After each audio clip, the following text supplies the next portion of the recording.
Story 1. The Ranger Who Found the Wrong Trail. Nathan Pierce had been a park ranger at Great Smoky Mountains National Park for 19 years, and he believed he knew every mile of the 500,000 acres under his jurisdiction. His specialty was backcountry patrol, checking on remote trails and campsites that most visitors never saw. He was comfortable spending weeks alone in the wilderness, navigating by topographic maps and GPS, intervening only when hikers got into trouble or when he encountered signs of illegal activity. September 2019 started like any other month, with Nathan beginning a 2-week patrol of the park's northeastern quadrant, an area of dense forest and steep terrain that saw maybe a dozen visitors per year. On his third day, Nathan discovered a trail that wasn't on his maps. Not an old trail that had been decommissioned or a game trail worn by deer, but a clearly maintained footpath with recent signs of maintenance. The trail was approximately 4 feet wide, cleared of vegetation with a packed dirt surface that suggested regular foot traffic. Nathan checked his GPS coordinates, cross-referenced his topographic maps, and consulted his digital database of every official and unofficial trail in the park. Nothing matched. This trail simply didn't exist in any records. Professional curiosity overrode caution. Nathan followed the trail, documenting it with his camera and GPS tracker. The path wound upward through dense rhododendron thickets, climbing toward a ridge that his maps showed as impassable rocky terrain. But the trail navigated the obstacles skillfully, using switchbacks and stone steps that showed considerable engineering. Someone had spent significant time and effort building this trail, yet it appeared in no park records. Nathan hiked for 3 hours, climbing steadily, and the trail showed no signs of ending.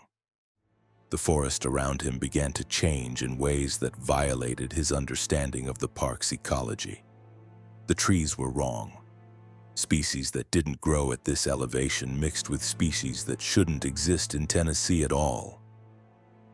He saw what looked like Pacific Northwest cedars next to tropical palms next to plants he couldn't identify at all. Their leaves geometrically patterned in ways that seemed almost artificial. The air smelled wrong too, not the familiar scent of Appalachian forest, but something sweeter and more cloying, like flowers that were slightly rotten. Nathan reached a clearing at the top of the ridge. In the center stood a structure that made him stop and stare in confusion. It was a ranger station, identical in design to the stations throughout the park, but this one wasn't on any map or maintenance schedule. The building was in perfect condition, recently painted, with smoke rising from the chimney despite the warm September afternoon. Nathan approached cautiously, his hand moving to the radio on his belt. Before he could call in his discovery, the door opened. A ranger stepped out. The man wore a National Park Service uniform identical to Nathan's, down to the patches and name tag. The name tag read Nathan Pierce. The ranger was Nathan's exact double, same height, same build, same face, but older, perhaps 15 years older. The older Nathan smiled with profound sadness and gestured for Nathan to enter the station. Inside, the station was furnished like any backcountry ranger outpost. Desk, communication equipment, bunk, wood stove. But covering every wall were maps, hundreds of them hand-drawn, showing trails that didn't exist layered over the familiar geography of the Smokies. The older Nathan explained in a voice identical to Nathan's own that he'd found the wrong trail 16 years ago. He'd followed it, documented it, reached this station, and met an even older version of himself who explained what was happening. The Smoky Mountains were older than most mountain ranges in North America, and beneath their familiar surface existed layers, geological and otherwise. Trails were more than physical paths. They were probability paths, routes through space that, when traveled with certain awareness at certain times, became routes through possibility itself. Most trails led where maps indicated, but some trails, the wrong trails, led to alternate versions of the same location. places where decisions had been made differently, where park boundaries had been drawn differently, where rangers named Nathan Pierce had made different choices and lived different lives. The older Nathan had been trapped here for 16 years because the wrong trail only appeared once. You could follow it inward to this station, but you couldn't find it again to follow it back. He'd tried. He'd spent years searching for the trail that had brought him here, but the forest rearranged itself constantly in this version of the park. Trails appeared and disappeared. Geography shifted. The only constant was this station and the older Nathan who'd arrived before him, who'd left journals explaining everything before disappearing into the forest one day and never returning. Nathan refused to accept the explanation. He had GPS, radio, modern technology. He tried his radio. Static only, but not normal static. Voices, dozens of them, all his own voice, calling for help or reporting trail discoveries or requesting backup, overlapping into incomprehensible noise. His GPS showed his location as exactly where the station should be according to the coordinates, but his elevation was wrong, fluctuating between impossible values, sometimes showing him as 2,000 feet underground, sometimes 30,000 feet in the air.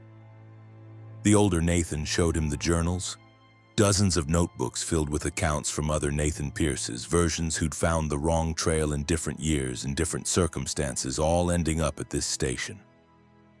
The earliest journal was dated 1987, written by a Nathan Pierce, who'd been a ranger for only 3 months. The most recent was from last year. Each Nathan had stayed at the station for varying lengths of time before either going mad and fleeing into the forest or simply vanishing overnight, their journals left behind as the only evidence they'd existed. Nathan spent 3 days at the station trying to find rational explanations. Carbon monoxide hallucination, psychotic break, elaborate prank. But the journals were real, physical objects written in his handwriting with minor variations. The older Nathan was real, solid, able to discuss shared memories with only small divergences. And when Nathan ventured away from the station to search for the trail back, he found landscapes that couldn't exist. Meadows filled with flowers that glowed in the dark, rivers that flowed upward, mountains that were hollow, their interiors visible through gaps in the stone, revealing vast spaces where things moved that resembled no fauna in any biology textbook. On the 4th morning, Nathan woke to find the older Nathan gone. No note, no sign of departure, just absence. Nathan searched the station and found a new journal on the desk, started overnight, written in his own handwriting but shakier, older.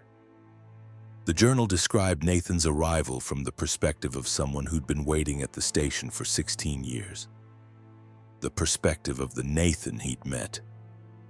But that Nathan had claimed he'd arrived 16 years ago. The timeline didn't work unless time at the station was fluid, unless the older Nathan had existed both as Nathan's future self and as a separate arrival. Nathan fled the station, running into the forest, desperate to find any familiar landmark. He ran for hours through terrain that shifted around him. The sun moved backward and forward across the sky randomly. He passed the same distinctive rock formation 17 times from different angles. He found himself climbing a tree-covered slope and emerging at the bottom of the same slope, as if the mountain was a loop with no peak. Finally, exhausted, he collapsed near a stream and fell asleep. He woke in a hospital in Gatlinburg. A search and rescue team had found him unconscious on the Appalachian Trail. Severely dehydrated, hypothermic, despite it being September. He'd been missing for 11 days, not 4. Nathan tried to explain about the wrong trail, the impossible station, the other versions of himself.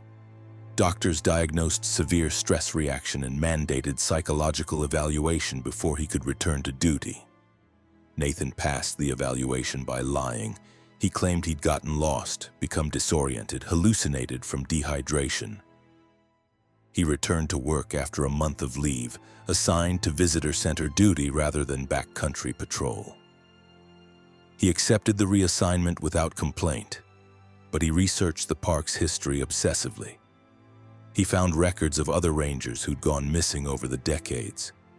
Not many, but enough to form a pattern. Each one had been found days or weeks later, confused, speaking of trails that didn't exist, often retired immediately after for psychological reasons. Nathan also found that he was aging wrong. Within 6 months of his return, he looked years older. His hair grayed rapidly. His face developed lines that suggested decades, not months. Doctors found no medical explanation. His biological markers were normal, but his appearance was transforming. He was becoming the older Nathan he'd met at the station, the timeline catching up, making him into the version of himself that had already existed in that impossible place. He sees the wrong trail sometimes. It appears at the edges of parking lots, between visitor center buildings, leading from his backyard into woods that are too dense. He's learned to recognize the signs, the too sweet smell, the mix of impossible species, the sense that the path leads somewhere other than the visible destination. Other people walk past the trail without seeing it. It's visible only to him, and Nathan understands now that it's always been visible to him, that he's been seeing wrong trails his entire life, but only followed one into its terminus. Nathan Pierce retired from the Park Service in 2021 at age 47, looking 70. He lives in a cabin outside Gatlinburg, avoiding forests, avoiding trails of any kind. But he knows eventually he'll have to go back. The timeline is a loop, and he's part of it. One day he'll find himself at that station again, waiting for a younger version of himself to arrive, and he'll have to explain about the wrong trails and the versions of himself scattered across probability spaces. And then he'll disappear into the forest like all the Nathans before him, searching for a right trail that doesn't exist, because once you've walked the wrong path, there's no correct direction.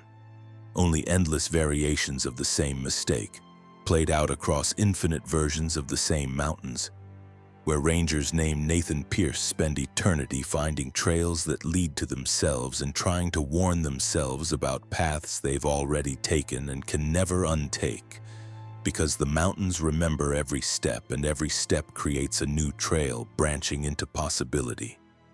And somewhere in those branches, every version of Nathan Pierce wanders lost, searching for the way back to a world where trails lead only where maps indicate, and the only person you meet in the wilderness is yourself as you actually are.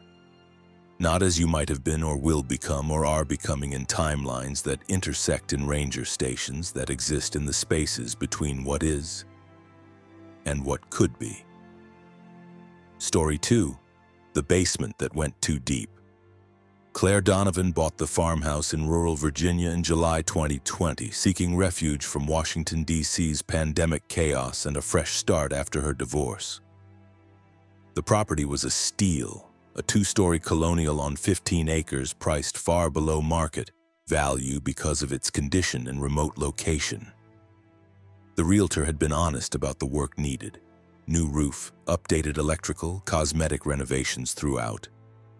But the bones were solid, and Claire was handy enough to tackle most repairs herself.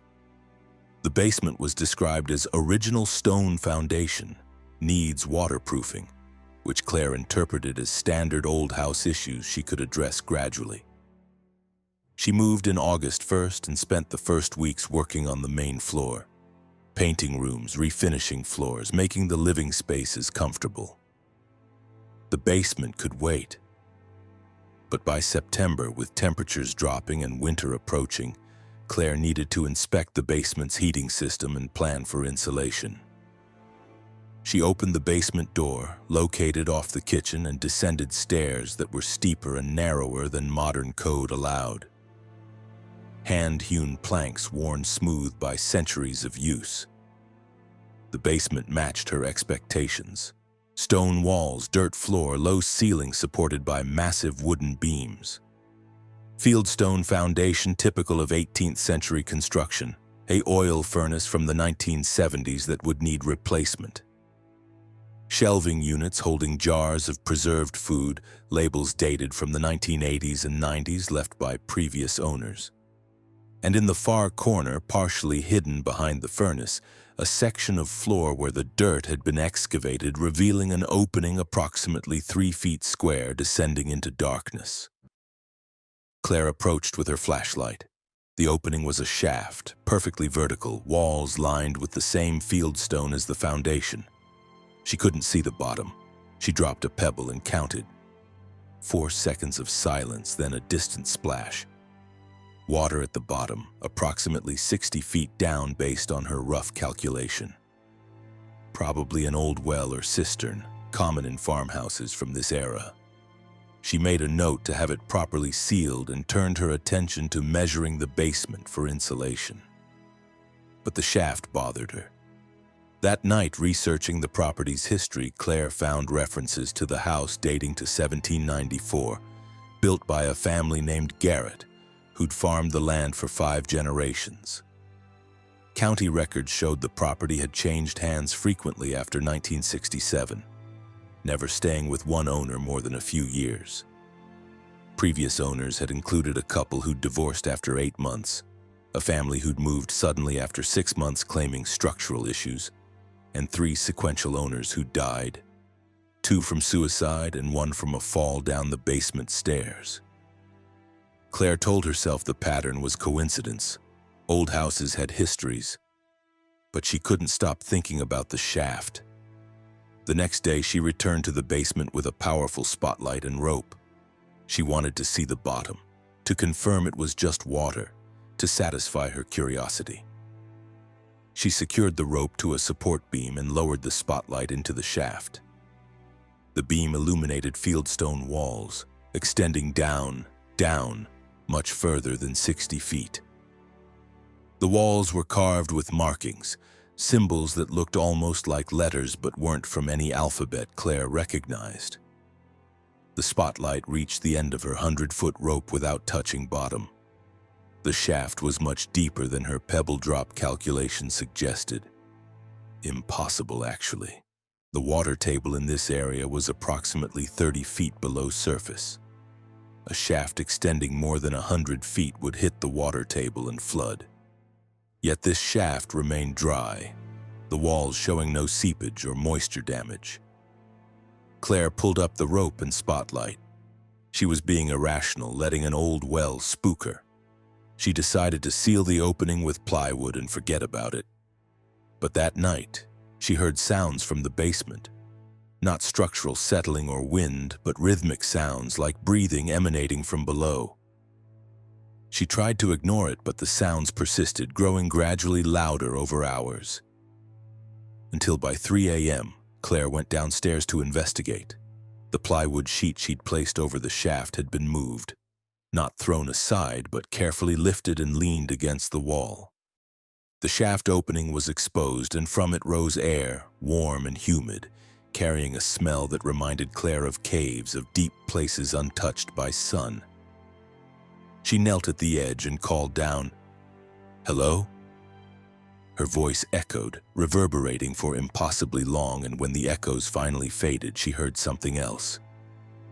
Footsteps, climbing, coming up from below. Claire ran upstairs and locked herself in her bedroom. The footsteps continued throughout the night, ascending from the basement, walking through the first floor, pacing the hallway outside her room. But when she looked through her keyhole, the hallway was empty. The footsteps had no source. Or their source was invisible, or their source existed in a frequency she could hear but not see. Dawn came and the footsteps stopped. Claire left her room and searched the house. No signs of intrusion. The basement door remained closed. But when she descended to check the shaft, she found something that made her skin crawl. Wet footprints on the basement floor, leading from the shaft to the stairs, up the stairs, across the kitchen, down the hallway to her bedroom door. The prints were human-shaped but wrong. Too long, too narrow, with 6 toes instead of 5. Claire called a local contractor, asked about sealing the shaft properly, permanently. The contractor, a man named Vernon Hayes who'd lived in the area his entire life, recognized the address and refused the job. He explained that everyone local knew about the Garrett house. The shaft wasn't a well. It was a seal, placed by the original builders to contain something they'd found when excavating the basement. The Garrett family had maintained the seal for generations, performing rituals Claire's modern mind would dismiss as superstition, but which had kept whatever was below from emerging. When the last Garrett died in 1967, the rituals stopped. That's when the death started, when owners began experiencing what the shaft released. Vernon's grandfather had been friends with the Garretts and had written down the history passed through Vernon's family. According to those records, the original Garretts had discovered a natural cavern system beneath the property when digging the foundation. They'd found evidence of previous human habitation deep underground, structures that predated European colonization, predated the Cherokee, predated any known human presence in North America, and they'd found something living down there, not animal, not human, but aware and hostile. The Garretts had sealed the main entrance with the house's foundation stones and bound the shaft with symbols carved into the walls, symbols copied from markings they'd found in the caverns. As long as the symbols remained intact and certain rituals were maintained, the thing below stayed contained. But rituals required belief, and modern owners didn't believe, so the seal weakened, and the thing below sent up fragments of itself, testing the barriers, searching for a way to emerge fully. Claire thanked Vernon for the information and dismissed it as local folklore. But that night the footsteps returned, and this time they didn't stop at her bedroom door. The door opened, though she'd locked it. The footsteps entered her room. She felt weight settle on her bed, felt cold hands touch her face, felt breath against her neck that smelled of stone and deep earth.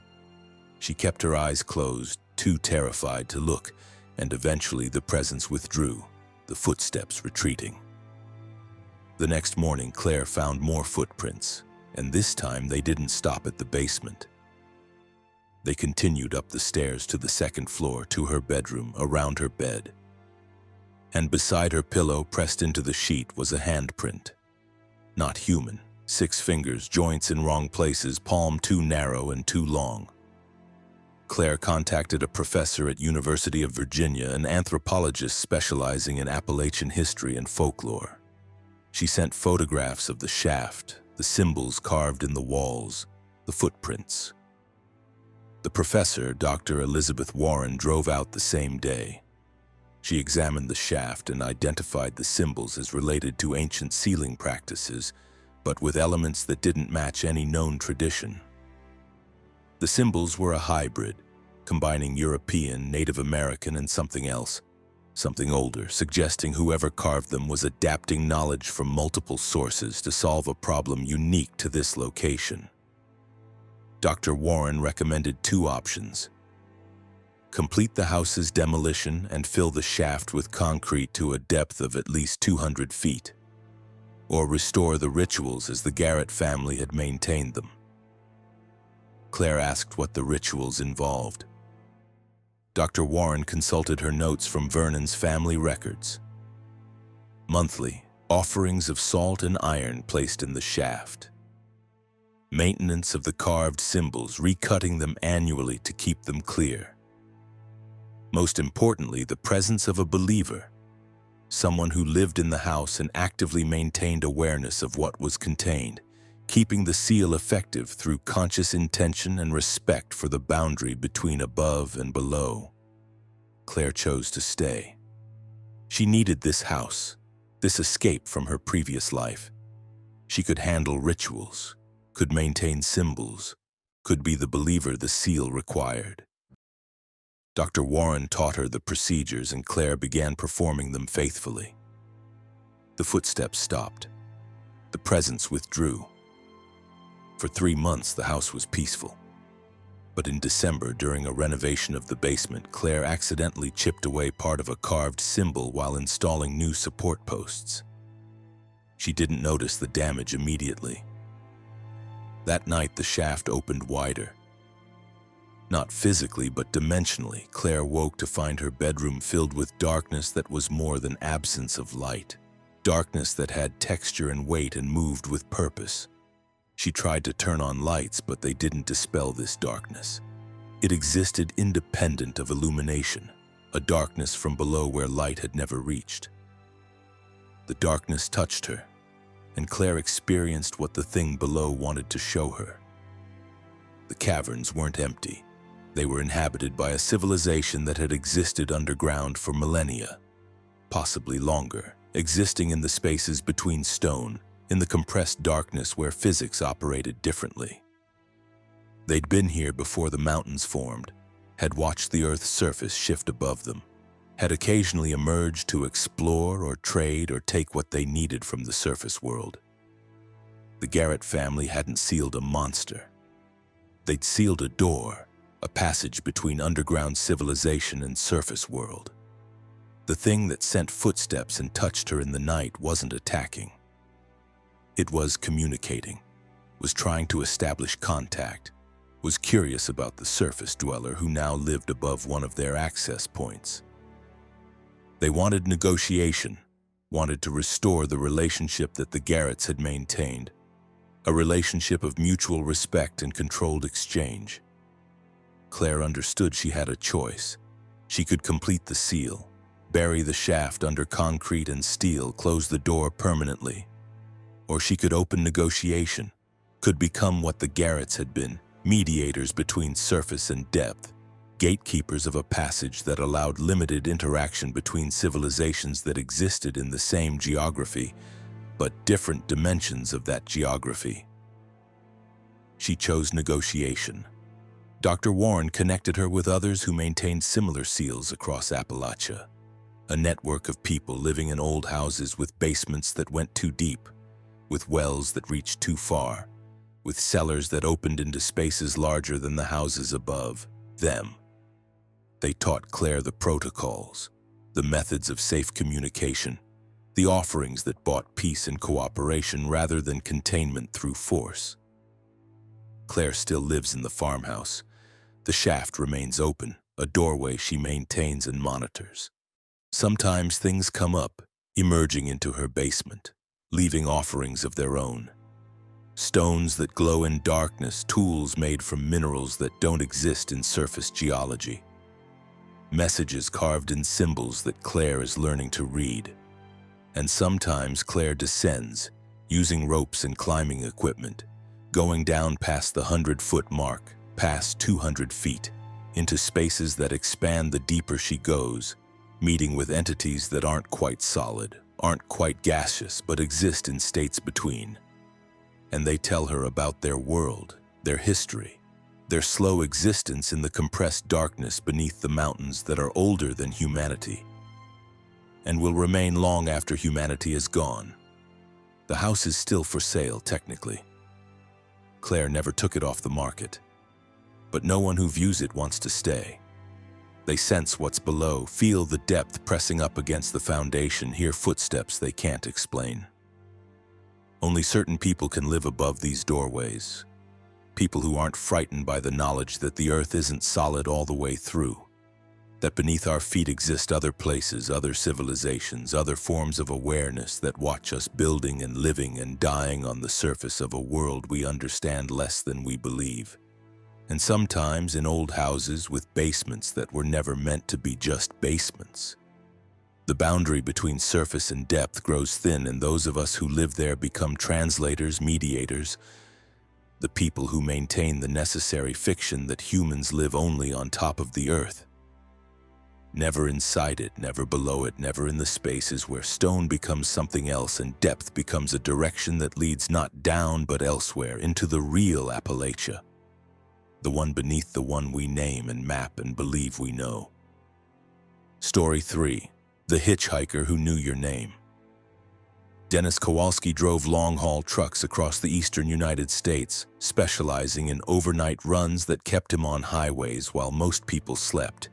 He'd been driving professionally for 26 years, accumulating over 3 million miles without a single accident, a safety record he maintained through caution, attention, and rigid adherence to DOT regulations. He knew the highways intimately, every rest stop and way station, every dangerous curve and traffic pattern. Interstate 77 through West Virginia was a route he ran twice weekly, hauling automotive parts from Cleveland to Charlotte, a trip that took him through the heart of Appalachia via the notorious stretch between Charleston and Princeton known for steep grades and frequent fog. October 2017 brought an early cold snap, and Dennis's Thursday night run encountered freezing rain that made the highway treacherous. He was approaching the Beckley area around 2 a.m., moving cautiously at 45 miles per hour with hazard lights flashing, when he saw a figure standing on the shoulder. A man, thumb out in the universal hitchhiker gesture, wearing clothes completely inadequate for the weather. Thin jacket, no hat, no gloves. Dennis's policy was never to pick up hitchhikers, both for safety reasons and because company regulations prohibited passengers. But something about this figure triggered his concern. Standing in freezing rain on a mountain highway at 2 a.m. was a death sentence. Hypothermia would set in within an hour.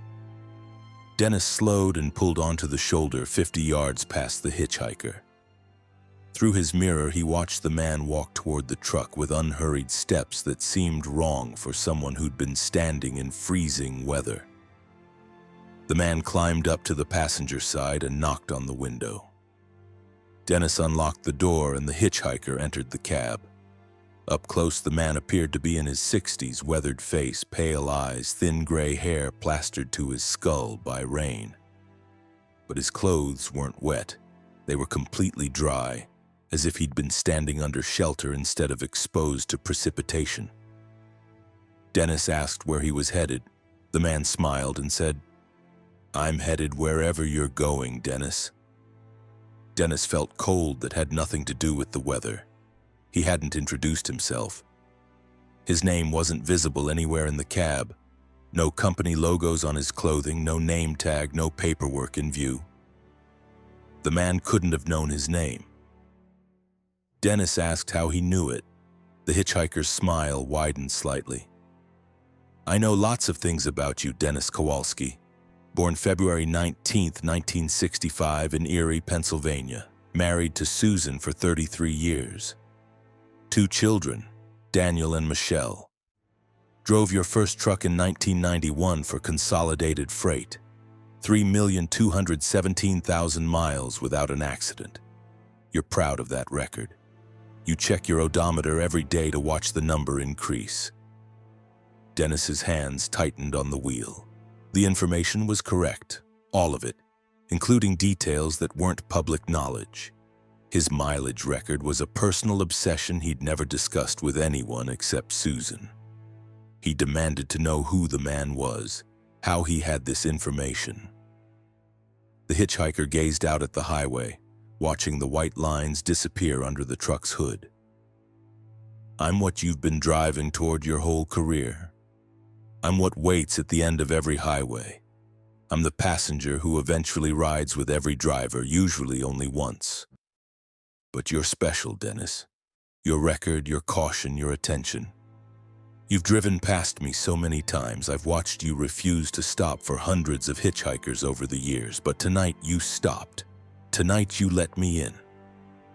And now I'm going to ride with you to the end of your route." Dennis told the man to get out. The hitchhiker didn't move. Dennis reached across to open the passenger door, intending to physically eject him, but his hand passed through the man's arm as if through smoke. The hitchhiker solidified again immediately, smiling that too wide smile. Dennis slammed on the brakes, bringing the truck to a full stop on the shoulder.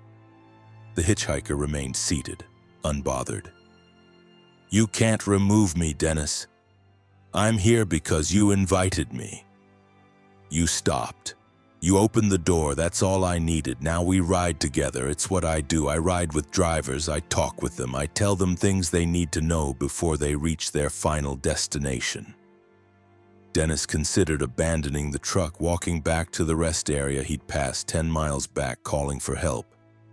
But something in the hitchhiker's tone made him ask what things he needed to know.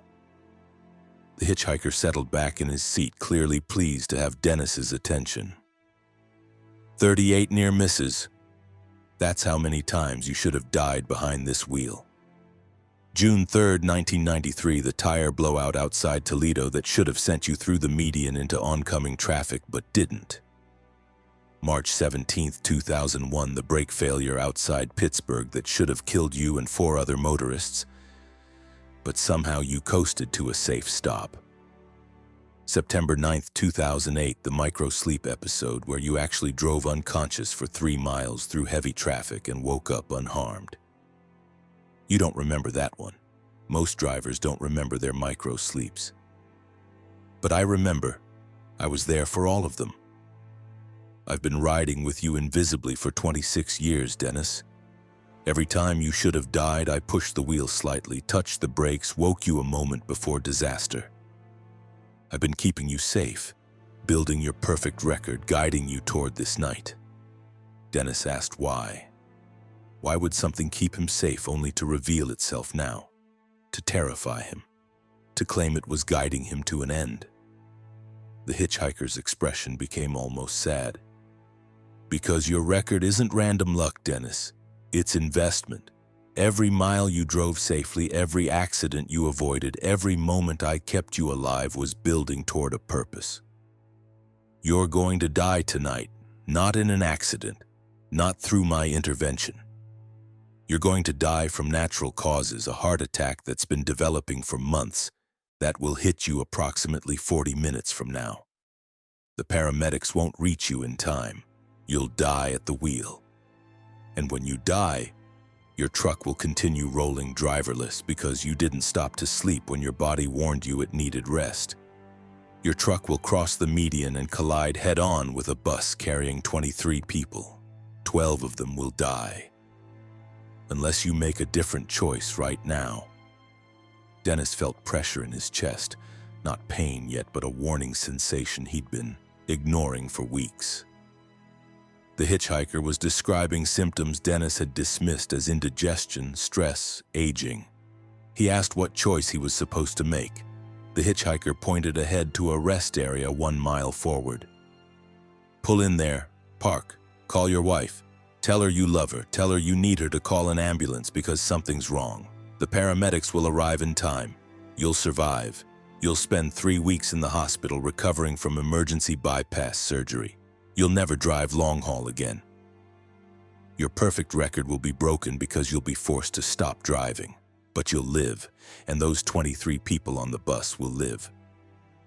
Or you can keep driving. Prove you're strong enough to finish this run and fulfill the purpose I've been building toward.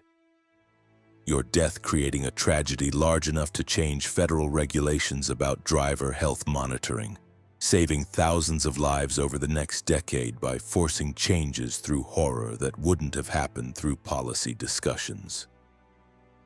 Dennis realized what the hitchhiker was offering. A choice between personal survival and becoming a catalyst for systemic change through tragedy. He asked if there wasn't another way, a way to change the regulations without deaths. The hitchhiker shook his head. Systems change through crisis, not prevention. The regulations that will save thousands require 12 deaths to justify. That's the arithmetic of policy. I don't make these choices, Dennis. I just facilitate them. I guide specific drivers toward specific moments where their deaths serve larger purposes. I've been doing this since highways existed. Before that, I rode with wagon drivers, stagecoach operators, anyone who transported others. I'm the spirit of the road, the intelligence in the asphalt, the mathematics of traffic. Every highway has me built into it. Every driver meets me eventually. Dennis pulled into the rest area. He parked his truck, shut down the engine, and sat in the darkness with the hitchhiker beside him. He asked if the hitchhiker had a name. The entity smiled. Drivers have called me many names over the years, the passenger, the road ghost, the final rider. But I'm not a ghost. I'm a function, an emergent property of systems where millions of people move at high speeds through darkness, where split-second decisions determine life or death, where the mathematics of probability requires certain interventions to prevent complete chaos. I'm what keeps the highways functioning despite the impossibility of coordination at scale. And sometimes, that function requires sacrifice. Dennis called Susan. He told her something was wrong, that he needed help, that he loved her.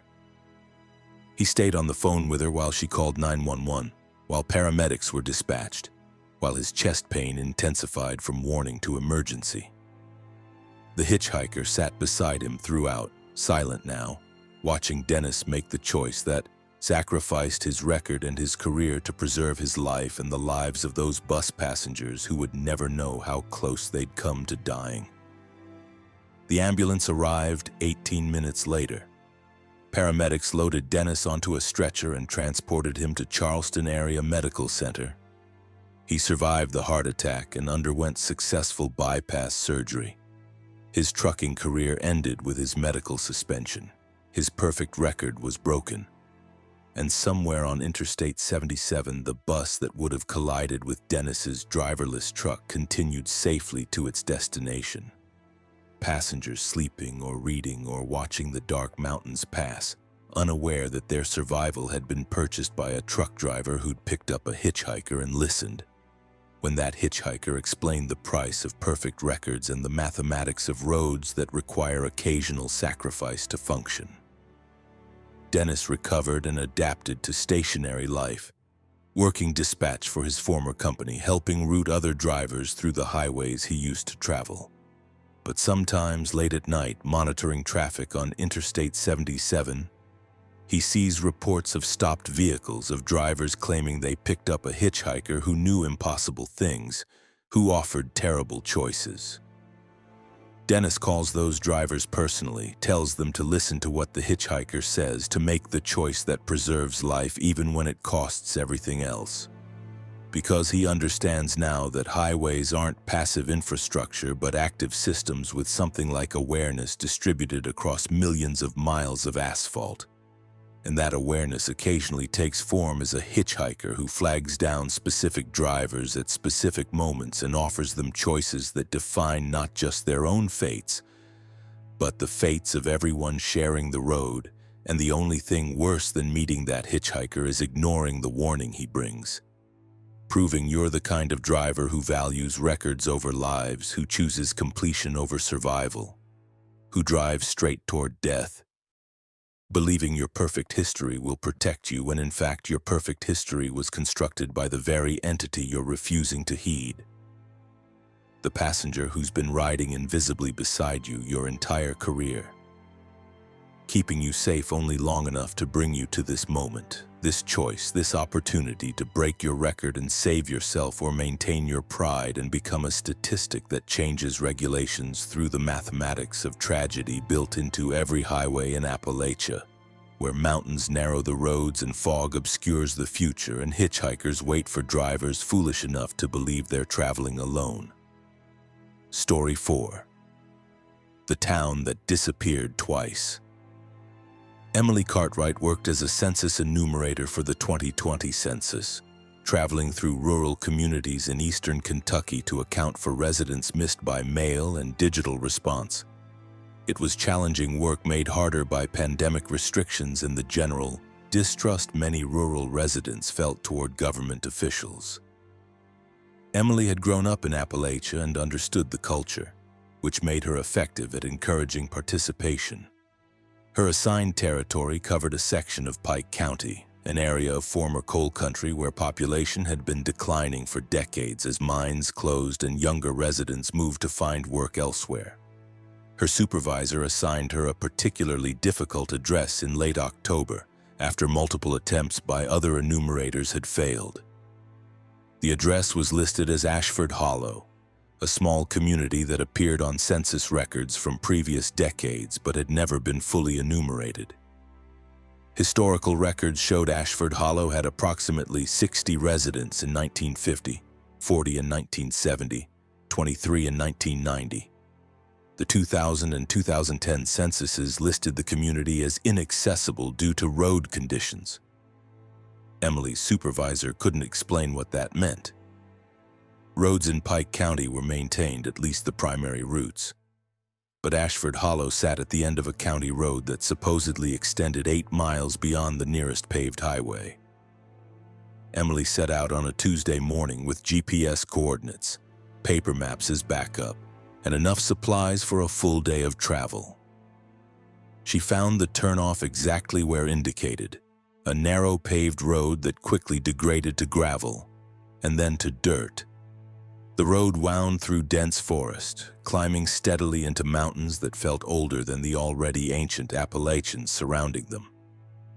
After 6 miles, Emily's GPS lost satellite signal. Her cell phone showed no service.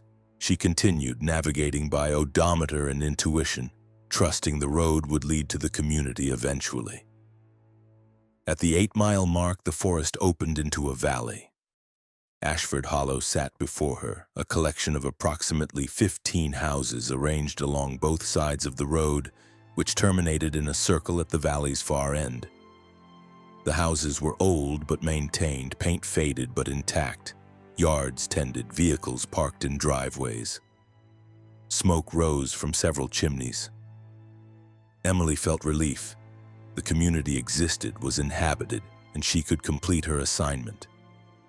She parked near the first house and approached with her census materials. Before she could knock, the door opened. An elderly woman stepped out, her expression not welcoming but not hostile, merely resigned. Emily introduced herself, explained the census, and asked if the woman would participate. The woman studied Emily for a long moment, then nodded and invited her inside. The interior was clean, furnished with pieces from various decades, nothing matching but everything functional.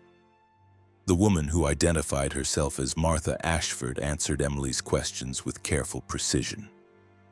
Name, age, household composition. But when Emily asked how long Martha had lived in Ashford Hollow, the woman's answer made Emily's pen pause on the form. I've lived here all my life, 93 years. Same as everyone else who lives here now. We were all born in the hollow and will all die here. That's how it works for people like us. Emily asked what she meant by people like us. Martha explained that Ashford Hollow wasn't a normal town. It had existed in this valley since the 1800s, founded by families who'd moved deep into the mountains to escape something they'd encountered during Western expansion. They'd discovered this valley and realized it had a unique property. It was isolated not just geographically but temporally. The hollow existed slightly out of phase with the surrounding world, moving through time at a different rate, slower than external reality. A year in Ashford Hollow equaled approximately 20 years outside. The residents aged slowly, experienced time slowly, lived lives that spanned centuries from their perspective but only decades from the outside world's view. Martha had been born in 1927 by external calendar, but she'd experienced only 93 years of subjective time, which from the Hollow's perspective put her birth around 1835 equivalent years. The mathematics was complex, but the effect was simple. Ashford Hollow was disappearing slowly, falling out of synchronization with the world around it. Emily tried to process this explanation rationally. She suggested Martha might be confused, might have memory issues common in elderly residents. Martha smiled sadly and invited Emily to look more carefully at the town. Emily excused herself, unsettled, and approached other houses. Every resident told similar stories, all claiming to have lived in the hollow for their entire lives, all describing family histories that extended back generations within the same small community, all acknowledging that time moved differently here. Emily noticed details that supported their claims. The vehicles and driveways were old models, nothing newer than early 2000s, but in perfect condition, as if only a few years old. Newspapers visible through windows showed dates from 2003, 2007, 2011, each household frozen at a different recent past moment. Children played in yards, but they moved slowly, their games extending across hours in ways that suggested different temporal perception. A woman hanging laundry worked with movements that seemed normal speed but accomplished far more than should be possible in the time Emily observed. Emily returned to her Jeep and checked her dashboard clock. It read 11:47 a.m., but her watch, which she'd checked when arriving, showed 3:32 p.m. 4 hours had passed on her watch while only minutes had passed according to the vehicle's clock, or vice versa. She couldn't determine which timepiece was correct, which was experiencing the hollow's effect and which was maintaining external time. Panic set in. Emily started her Jeep and drove back toward the road she'd entered on. But the road had changed. It was narrower, more overgrown, as if decades of neglect had reclaimed it. She drove carefully, watching her odometer count backwards. 8 miles to 7 to 6, and the forest grew denser, older, the trees larger than they'd been hours earlier. At the 4-mile mark, the road simply ended, not blocked, not washed out, but ended, terminating in unbroken forest as if the last 4 miles had never been built. Emily reversed course and returned to Ashford Hollow. Martha was waiting at the edge of town, sitting in a rocking chair positioned in the middle of the road. She gestured for Emily to stop. Emily got out, demanding explanation, asking how to leave. Martha explained that people could enter the hollow when synchronization aligned, when external time and hollow time intersected briefly, creating a window. But those windows were rare and unpredictable. Emily had entered during one. The next exit window wouldn't occur for some time. From Emily's subjective experience, maybe days. From external time, maybe years. Emily refused to accept imprisonment. She had a job, a family, a life outside this impossible valley. Martha sympathized but offered no solution. The hollow didn't trap people intentionally. It was simply a place where time moved differently, and anyone who entered had to wait for the next alignment to leave. The residents had adapted, building lives within the hollow's temporal isolation. They aged slowly, experienced their years at a different rate, and occasionally someone new would arrive, and the town would grow briefly before the newcomer either adapted or disappeared. Emily asked what happened to people who disappeared. Martha's expression darkened. Some people couldn't accept the hollow's nature. They'd try to force their way out, walk into the forest convinced they could find external time through determination. But time wasn't a place you could walk to. It was a state, and the hollow's state was fixed. People who ventured too far from the town center lost cohesion, their bodies experiencing different temporal rates in different locations, aging rapidly in some parts while other parts remained young, until they fragmented and stopped being people in any recognizable sense. Emily stayed in Ashford Hollow. She moved in with Martha, who provided a spare room. She tried to adapt, to accept her situation, to wait for the next alignment window. Days passed in her subjective experience, but checking against the few external world markers available suggested months or years were passing outside. She helped with communal tasks, learned the hollow's rhythms, met other residents who'd arrived from various decades, and adjusted to isolation. 3 residents had been there longest. James Denton arrived 1967. Carol Price arrived 1983. Robert Sung arrived 2001. Each remembered the external world differently, carried memories of different technologies and cultural contexts. They'd aged approximately 20 years apiece by their appearance, but had spent much longer in subjective time, within the hollow. They were friendly, helpful, resigned. They'd given up expecting to leave. Emily refused to give up.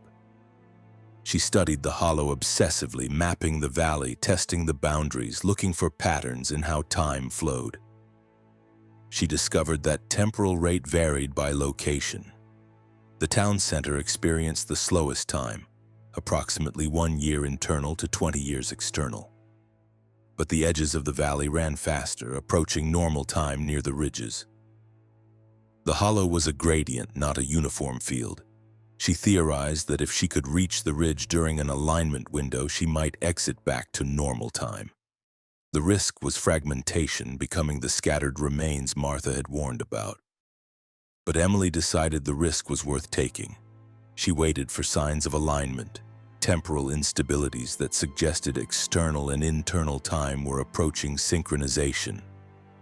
When minor instabilities occurred, causing clocks to run inconsistently and sounds to echo weirdly, Emily ran for the ridge. The experience was exactly as horrible as Martha had warned. Emily felt her body stretching, different parts of her experiencing different temporal rates. Her left side aged rapidly while her right side seemed to de-age. Her thoughts fragmented, memories becoming confused about when events had occurred. She felt herself coming apart, losing coherence, dissolving into temporal static. But she reached the ridge. She crossed some invisible threshold, and suddenly time snapped back to normal rate. Emily collapsed on the far side of the ridge, back in external world time, her body aching but whole. She checked her watch and her phone. Her watch showed she'd been gone 6 days. Her phone, reconnected to cell service, showed the date as February 2023. 2.5 years had passed externally while she'd experienced less than a week. Emily stumbled back to civilization, to her Jeep parked at a trailhead where she'd left it what felt like days ago. The vehicle was covered in dust and leaves, battery dead, registration expired. She called her supervisor from a borrowed phone. The Census Bureau had long since marked her as missing, investigated, closed her case. Her position had been filled. Her apartment had been cleared. Her family had held a memorial service. Emily tried to report what she'd experienced, tried to explain Ashford Hollow, tried to send rescue for the residents still trapped. But when authorities investigated, the road to Ashford Hollow didn't exist. GPS coordinates led to unbroken forest. Aerial surveys showed no valley, no structures, no community. The census records Emily cited were missing from databases, as if they'd never existed. Only her memory confirmed that Ashford Hollow was real, that Martha and James and Carol and Robert and dozens of others remained trapped in a pocket of slowed time, disappearing from the world at a rate of 20 external years per internal year, until eventually they'd be so far out of phase with external reality that they'd vanish completely. A community that existed in history books but never in present time. Emily lives in Charleston now, working a different job, trying to rebuild her life around the missing years. But sometimes she hikes the mountains of Pike County, searching for the valley that should be there, looking for temporal gradients that suggest places where time flows wrong. She's found 3 other locations, small pockets where clocks run inconsistent and forests seem older than they should be. She's documented them, shared her findings with physicists and temporal researchers who mostly dismiss her as confused or traumatized. But a few take her seriously, understand that Appalachia's ancient mountains might contain pockets where time pooled in the valleys, slowed by geological formations and isolated by topology, creating zones where communities could fall out of synchronization with external history and disappear twice. Once from maps when roads became inaccessible, and once from time itself when their temporal rate diverged so far from normal that they existed only in memories and census records from decades past. Their residents aging slowly in valleys that persist just out of phase with the present, waiting for alignment windows that come less frequently each year until eventually the hollow will be completely isolated. A bubble of frozen time where Martha still sits in her rocking chair watching the road, waiting for visitors who will never arrive because the roads that led there exist only in the past. And the past in these mountains isn't a fixed thing, but a flowing variable that accumulates in low places and traps anyone foolish enough to follow old maps into valleys where time doesn't pass the way it should. Story 5. The Dispatcher Who Heard Tomorrow. Angela Morrison worked night shift at a 911 dispatch center in southwestern Virginia, covering emergency calls for 3 rural counties. She'd been a dispatcher for 14 years, long enough to handle high-stress situations with calm efficiency, to multitask between multiple emergencies, to provide life-saving instructions while coordinating first responder deployment. The job was mentally exhausting but rewarding, knowing she was often the first point of contact between people in crisis and the help they desperately needed.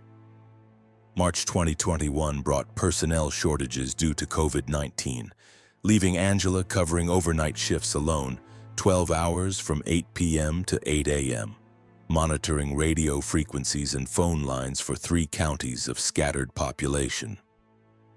The call came in at 2:37 a.m. on a Thursday. Angela's console lit up with an incoming 911 call, standard procedure. She answered with her trained greeting. 911, what's your emergency? The voice on the other end was male, panicked, screaming about a car accident on Route 460 near the Tazewell County line.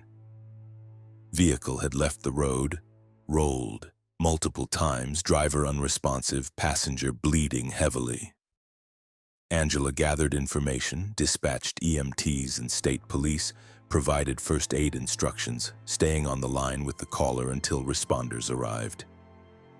Standard emergency, handled professionally. Angela logged the incident, updated responding units, waited for their arrival confirmation. But confirmation never came. 20 minutes passed. 30. The EMTs and troopers she dispatched radioed in, confused. No accident at the reported location. They'd searched a 2-mile stretch of Route 460. No vehicle, no debris, no evidence of any collision. Angela called the original caller back. Number disconnected, not in service. Angela chalked it up to a prank call, a waste of resources but not uncommon. She filed an incident report and moved on. But at 3:15 a.m. she received another call. Different voice, female, reporting a domestic disturbance on County Road 19. Husband threatening violence, children in danger, immediate response needed. Angela dispatched sheriff's deputies, gathered details, kept the caller on the line. Deputies arrived at the address. No disturbance. Residents asleep, confused about why police were knocking. No husband, no children. Address belonged to an elderly couple who'd lived alone for 30 years. 2 false calls in 40 minutes was unusual. Angela reviewed her logs, confirmed she'd documented everything correctly. The calls had been real, voices authentic, fear genuine. But the situations described didn't exist.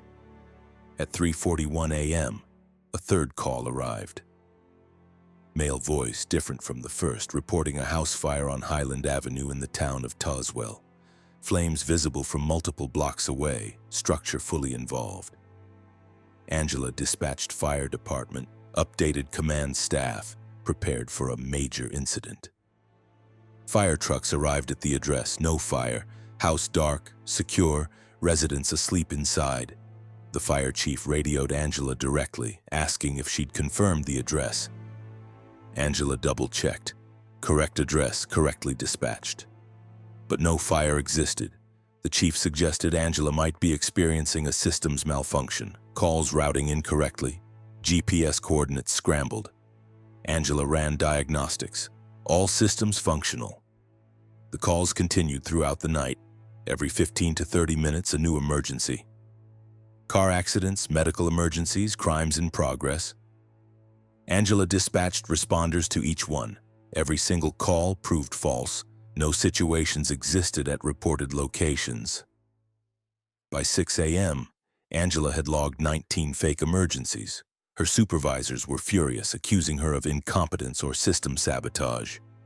Responders were exhausted, having driven hundreds of miles responding to nothing. Angela was suspended pending investigation. She went home at 8 a.m., replaced by the day shift dispatcher, bewildered and frightened. She'd done everything correctly, followed every protocol, yet somehow every call had been wrong. She tried to sleep but couldn't. She reviewed recordings of the calls on her personal laptop, copies she'd made for her own quality assurance. The voices were real, the fear genuine, the details specific. These weren't prank calls. They were genuine emergencies, but they didn't exist. At 2:37 p.m., Angela's personal phone rang. Unknown number. She answered and heard the same voice from the first call that night, the panicked man reporting the car accident. He was calling to thank her. The EMTs she'd dispatched had saved his life and his passenger's life. The accident had been terrible, but responders had arrived quickly because of her efficiency. Angela asked when the accident had occurred. The man said it had just happened about 10 minutes ago, Route 460 near the Tazewell County line. Angela checked news reports. A serious accident had just been reported at that exact location. 2 people injured, EMTs on scene. The accident had happened at 2:30 p.m., exactly 12 hours after Angela had received the first fake call about it. She felt her skin go cold. She reviewed her other fake calls, cross-referenced them with current news. At 3:15 p.m., police were dispatched to a domestic disturbance on County Road 19, exactly matching the call Angela had received at 3:15 a.m. At 3:41 p.m., a house fire was reported on Highland Avenue in Tazewell, exactly matching the call from 3:41 a.m. Every emergency Angela had dispatched to overnight was happening now, in the afternoon, exactly 12 hours later. She'd been receiving calls from the future, reports of emergencies that hadn't happened yet but would happen 12 hours forward. And because she'd dispatched responders to the wrong time to the incidents before they occurred, no one had been in position when the actual emergencies happened 12 hours later. Angela called her supervisor, tried to explain. He dismissed her theory as stress-induced delusion. She called responding units directly, warned them about the pattern, begged them to stage near the locations where she'd sent them overnight. Most dismissed her. But one state trooper, a veteran named Carl Hughes, listened. He'd been first on scene to multiple non-existent emergencies overnight and had found the pattern suspicious. He agreed to position himself near the predicted locations. At 7:19 p.m., a call came into dispatch, reported by the day shift dispatcher. Child drowning, community pool, CPR in progress. The location matched one of Angela's overnight calls, 7:19 a.m. The trooper Angela had warned was already en route, arrived within 3 minutes, helped save the child's life. The pattern was real. Angela had been hearing tomorrow's emergencies broadcast 12 hours early. The dispatch center launched an investigation, technical specialists examining equipment, phone company experts analyzing call routing. They found an anomaly in the system. A specific phone line, one of the trunk lines that carried 911 calls to the dispatch center, was running through a relay station in the mountains that had been struck by lightning 3 days earlier. The lightning had damaged circuits in a way that created a temporal feedback loop. Calls were being routed through the damaged equipment, which was introducing exactly 12 hours of delay but inverting it, causing calls to arrive 12 hours before they should, transmitting from future to past. The phone company repaired the equipment, and the temporal calls stopped. But Angela couldn't stop thinking about the implications. 19 emergencies she'd received early. Most responders had been dispatched to nothing because the incidents hadn't happened yet. But what if the dispatch center had recognized the pattern immediately? What if responders had staged near the predicted locations waiting for the incidents to occur?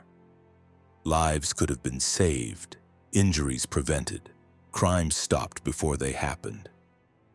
Angela returned to work after her suspension was lifted, but she struggled to focus. She kept wondering if other calls were coming from future time, if the temporal feedback loop had been a unique event, or if similar anomalies existed elsewhere in the emergency dispatch network. She researched historical records looking for patterns of false dispatches followed by identical real incidents. She found scattered cases never investigated, written off as coincidence or repeated prank callers. But the pattern was there. Dispatch centers across Appalachia occasionally received clusters of false emergencies that later manifested as real incidents at the same locations, sometimes hours later, sometimes days. The temporal displacement varied, never consistent, suggesting multiple anomalies, multiple points where phone lines or radio frequencies intersected with time in non-standard ways. Angela became obsessed with prediction. She monitored police scanners across multiple counties, listening for patterns, for repeated reports, for calls that seemed to describe incidents before they happened. She found them occasionally, temporal echoes bouncing through the mountain's communication infrastructure. Warnings from future hours or future days transmitted backward through equipment that lightning or electromagnetic anomalies or geological formations had transformed into temporal relays. She started warning people. When she identified a pattern suggesting a future accident or crime, she'd call local police, report her predictions, beg them to position resources preventatively. Most ignored her, but some listened. And occasionally her warnings led to lives saved, accidents prevented, crimes interrupted before completion. The dispatch center eventually fired her. Her obsession with prediction was interfering with her current time duties. She was missing calls while monitoring scanners, dispatching to incidents that hadn't happened while real emergencies went unanswered. Angela didn't fight the termination. She'd found a new purpose, a new way to serve. She lives alone now, in a small apartment filled with radio equipment, multiple scanners tuned to emergency frequencies across Virginia, West Virginia, Kentucky, Tennessee. She monitors constantly, listening for temporal echoes, for calls that describe tomorrow's emergencies transmitted through today's communication networks. When she identifies a pattern, she reports it anonymously, usually calling police departments and fire stations, warning them about incidents that will happen based on calls she's heard from the future. Some of her warnings are heeded, most aren't. But occasionally she reads news reports about emergencies that responders were unusually prepared for, accidents where help arrived suspiciously quickly, crimes that were stopped by police who happened to be nearby. Angela knows those are her successes, warnings that were taken seriously, futures that were changed because someone listened to the dispatcher who hears tomorrow broadcast through yesterday's phone lines. She doesn't know how the temporal feedback loops form, why certain pieces of communication infrastructure in Appalachia develop the ability to transmit across time. Physicists she's contacted suggest the mountain's geology might play a role. Mineral deposits creating electromagnetic anomalies, the Earth's oldest mountain range interacting with modern communication networks in ways that produce temporal distortions. Or maybe it's quantum entanglement, particles in the phone lines existing in superposition, experiencing multiple moments simultaneously. Or maybe time itself flows differently in mountains this old, pooling in valleys, running faster over ridges, creating currents and eddies that catch electromagnetic signals and carry them upstream toward the past. Angela doesn't care about the mechanism, she cares about the warnings, the opportunities to save lives by hearing tomorrow's screams today. By answering calls from the future and translating them into present-time action. She's the dispatcher who works alone, who answers phones that aren't ringing, who responds to emergencies that haven't happened yet but will, who bridges the gap between when and when by listening to the static between radio frequencies where time loses coherence and calls from tomorrow leak through into today, giving her 12 hours or 12 minutes or 12 seconds to warn someone, to save someone, to prove that the future isn't fixed as long as someone hears it coming and has courage enough to answer the call even when everyone says the phone isn't ringing. The emergency isn't real. The warnings are delusions from a dispatcher who lost her mind listening too carefully to the spaces between words where tomorrow whispers to yesterday through phone lines that run through mountains old enough to remember when time didn't flow in one direction because direction is a human concept, and mountains predate humans by hundreds of millions of years, and don't share our linear assumptions about cause and effect. Story 6. The Mine That Opened Into Yesterday.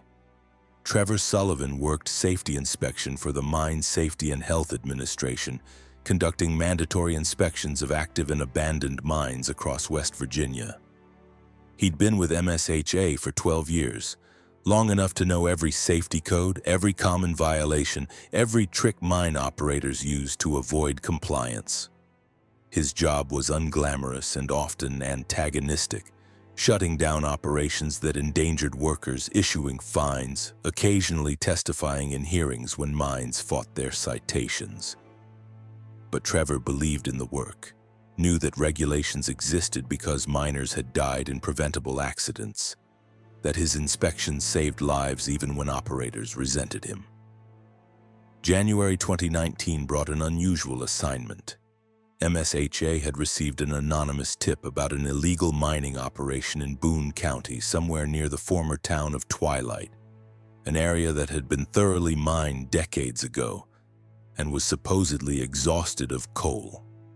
Trevor drove out with his partner, Stephanie Chen, following GPS coordinates provided by the tipster.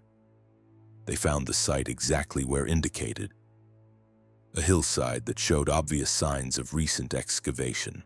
A new entrance about 6 feet high and 8 feet wide, tunnel extending into the mountain, fresh coal dust indicating active work. Trevor and Stephanie geared up with helmets, lamps, gas detectors, and entered the mine. Standard procedure required them to assess immediate safety hazards before documenting violations. The tunnel ran straight for approximately 200 feet, then branched. The left branch showed recent activity, fresh tool marks, modern equipment. But the right branch looked different, older. The excavation technique suggested hand tools, the walls showing chisel marks rather than machine drilling. Trevor pointed out the distinction to Stephanie. She agreed it was odd, possibly an old tunnel that had been rediscovered and extended by the illegal operation. They followed the right branch, documenting as they progressed. The tunnel continued for several hundred feet, gradually sloping downward, and the coal seam it followed was thick, high-quality bituminous, exactly the kind of formation that would justify mining. But the equipment they found was wrong. Not modern equipment that illegal operators would use, but antique tools.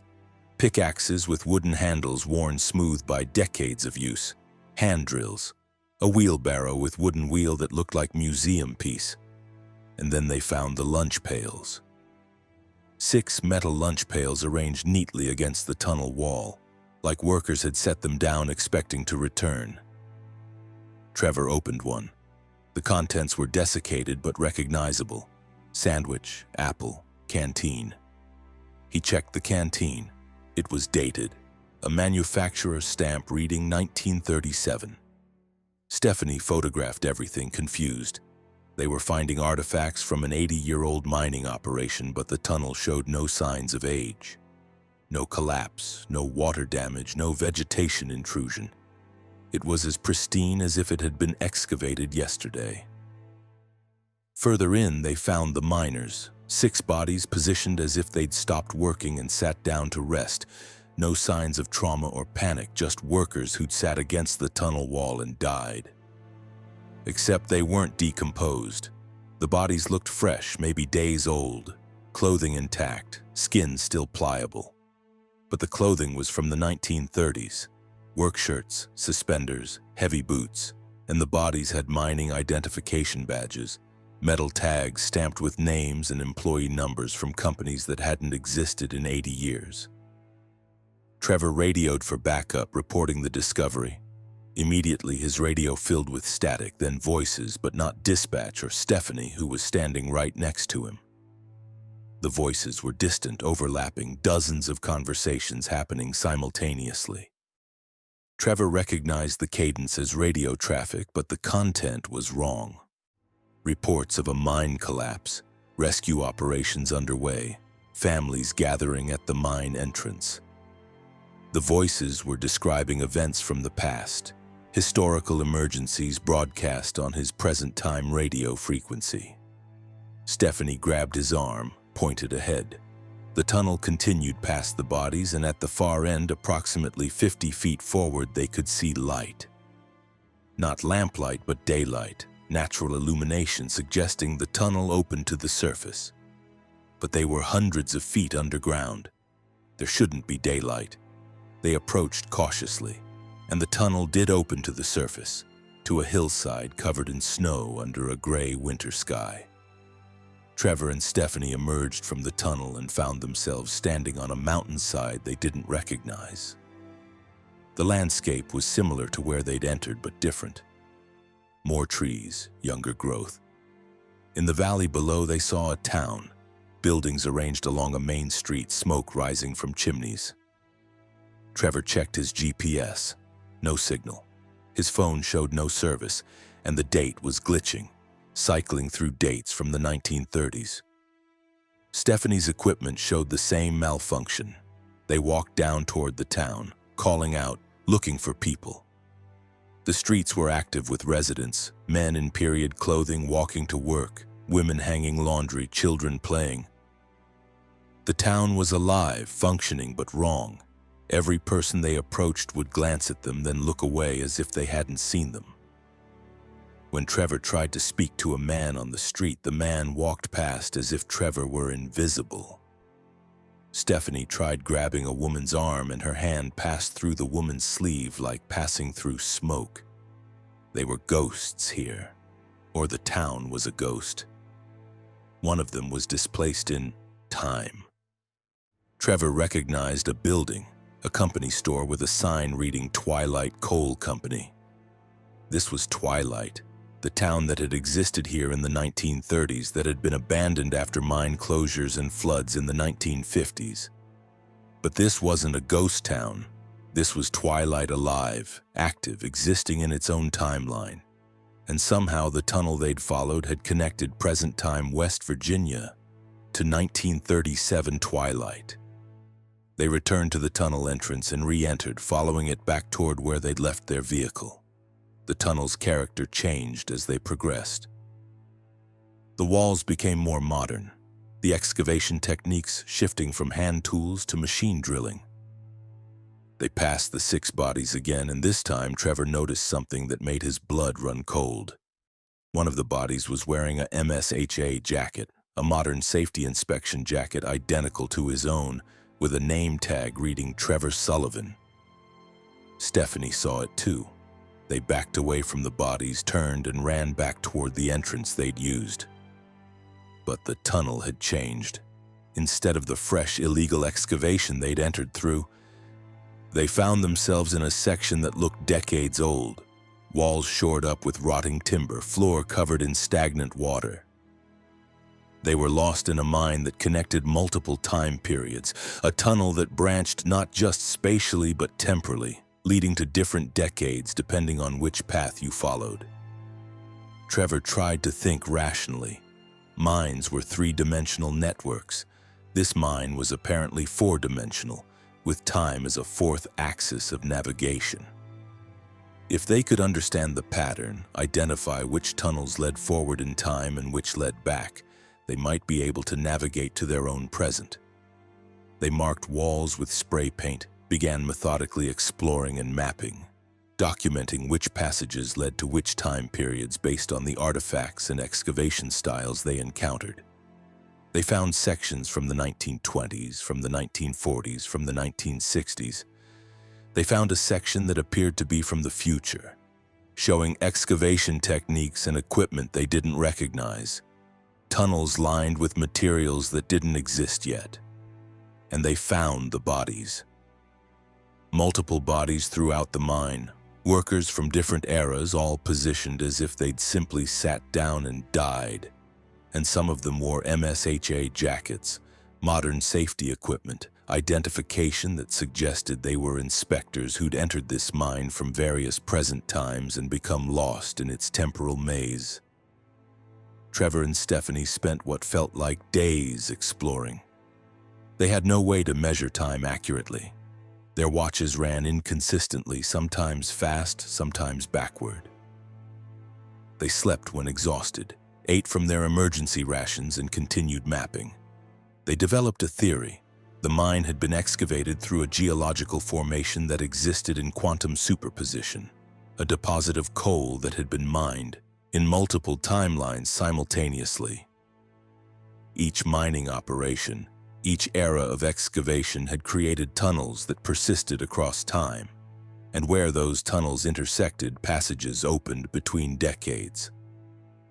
They found the exit by accident, a tunnel section that looked modern with electric lighting and steel supports. They followed it upward, climbing toward the surface, and emerged into daylight in a parking area where their MSHA vehicle sat exactly where they'd left it. Trevor's phone showed they'd been inside for 4 hours, but his body felt like it had been underground for days. His beard had grown.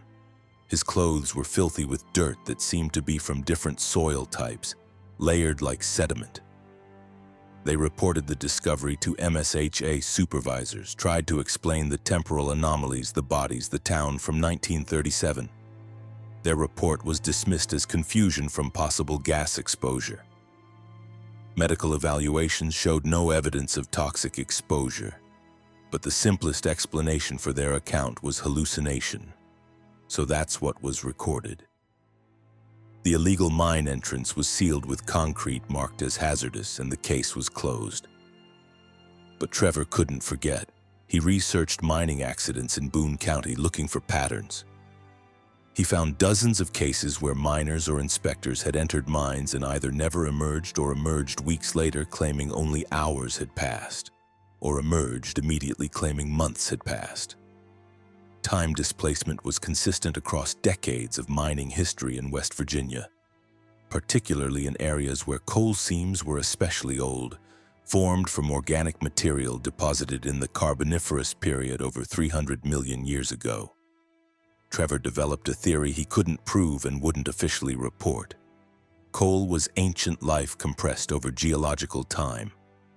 It was fossilized solar energy, sunlight from 300 million years ago stored in carbon bonds. When humans mined it, extracting that energy, they were literally accessing the past, pulling ancient sunlight into present time. And in some locations where geological conditions were right, the boundary between then and now became permeable. Mines weren't just three-dimensional holes, but four-dimensional portals. Passages that connected not just surface to depth, but present to past. He found other inspectors who'd experienced similar temporal anomalies but hadn't reported them, fearing the same dismissal he'd faced. They formed an informal network, sharing information about mines where time ran wrong, where tunnels led to yesterdays and workers who entered might emerge decades earlier or later than they'd intended. The network tracked the anomalies, warned inspectors away from particularly unstable mines, and quietly documented cases of workers who'd vanished into the temporal maze beneath West Virginia's coal country. Trevor still works for MSHA, still inspects mines, but he avoids Boone County. He knows that beneath those mountains, the mine he entered still exists, still branches through time, still connects decades through its tunnels. And somewhere in that maze, in passages he explored or passages he never found, his body sits against a tunnel wall, wearing his MSHA jacket, waiting to be discovered by a version of himself from a different present, from a different timeline where he made different choices but still followed an illegal mine into the mountain, and found that some tunnels excavate not just space but time. And once you've walked into yesterday, there's no guaranteed path back to today because the mind remembers every era it was worked, every decade it was excavated, and those memories are physical. Tunnels that persist across time, and anyone who enters without understanding the temporal geography might find themselves emerging into a year they never lived, a decade that hasn't happened yet or happened long ago. Lost in the maze beneath mountains where coal seams contain not just ancient energy but ancient time itself, compressed and stored and waiting to be excavated by miners foolish enough to believe that down is the only direction a tunnel can lead. Story 7. The Forest Service Cabin That Moved. Samantha Ortiz worked for the U.S. Forest Service as a wilderness ranger, managing backcountry permits and trail maintenance in the Jefferson National Forest in southwestern Virginia. She'd spent 8 years in this position, comfortable with extended solo assignments, comfortable with isolation that most people found unbearable. Her favorite assignment was staffing the remote ranger cabin at the edge of the Mountain Lake Wilderness, a backcountry outpost used as a base for maintaining trails and monitoring wildlife. The cabin sat at the end of a 6-mile trail, no road access, supplied by pack mule every 2 weeks. Samantha would stay for 2-week rotations, conducting patrols, assisting the rare backpackers who ventured this far, maintaining her assigned section of the Appalachian Trail. She arrived at the cabin in May 2020, beginning a rotation she expected to be routine. The cabin was exactly as she'd left it 2 weeks earlier. Single room, wood stove, solar panels for minimal electricity, radio for emergency communication. Samantha unpacked her supplies, settled in, and began her first patrol the next morning. She hiked north on the Appalachian Trail, checking trail markers, clearing fallen branches, documenting wildlife sightings, a standard day covering about 12 miles before returning to the cabin at dusk. Except she couldn't find the cabin. She returned to the location where it should be. GPS confirmed she was at the correct coordinates, but the cabin wasn't there. No foundation, no clearing, just unbroken forest. Samantha checked her GPS again, triangulated using landmarks, confirmed her position multiple times. She was definitely at the right location. The cabin had vanished. She searched the surrounding area, thinking perhaps her GPS was slightly inaccurate. Perhaps the cabin was 50 yards in some direction. She searched until dark, then made camp, planning to resume at dawn. That night, sleeping in her bivouac, Samantha heard sounds that disturbed her. Not animal sounds, but domestic sounds. A door closing. Footsteps on a wooden floor, a chair scraping. Sounds of the cabin she couldn't find, coming from the forest around her, directionally impossible to pinpoint. Dawn came and Samantha resumed searching. At mid-morning, she found the cabin. It sat in a clearing approximately a quarter-mile east of where it should be, in a location Samantha had walked past twice the previous evening. The cabin looked identical, same structure, same solar panels, same everything. But it was in the wrong place. Samantha entered cautiously, examined the interior. Her supplies were there, her gear exactly where she'd left it. Even her coffee cup sat on the table, half full of the coffee she'd been drinking yesterday morning before starting her patrol.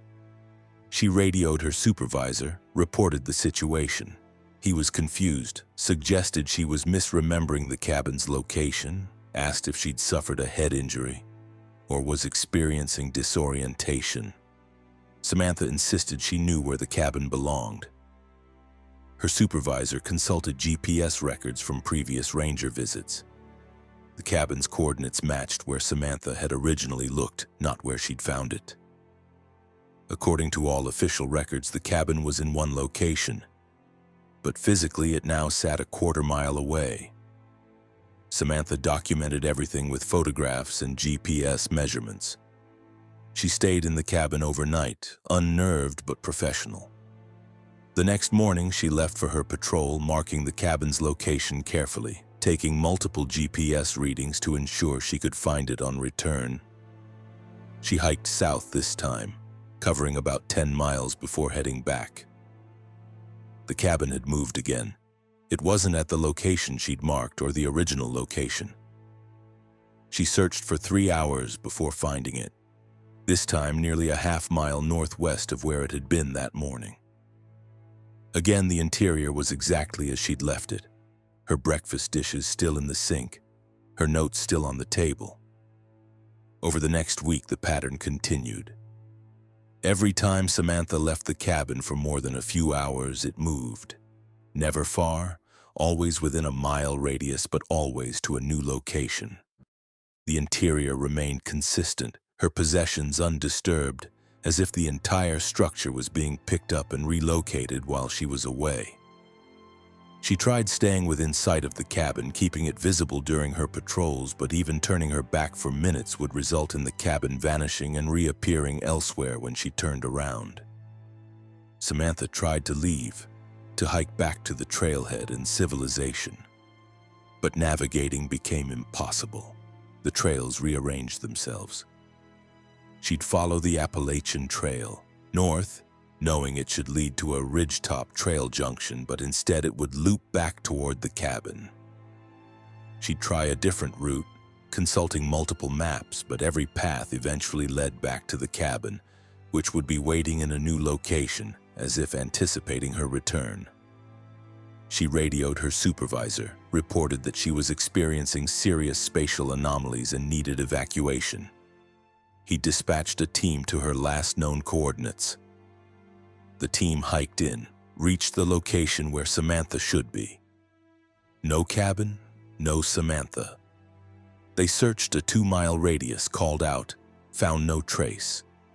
They radioed that Samantha's position was abandoned, no structures present.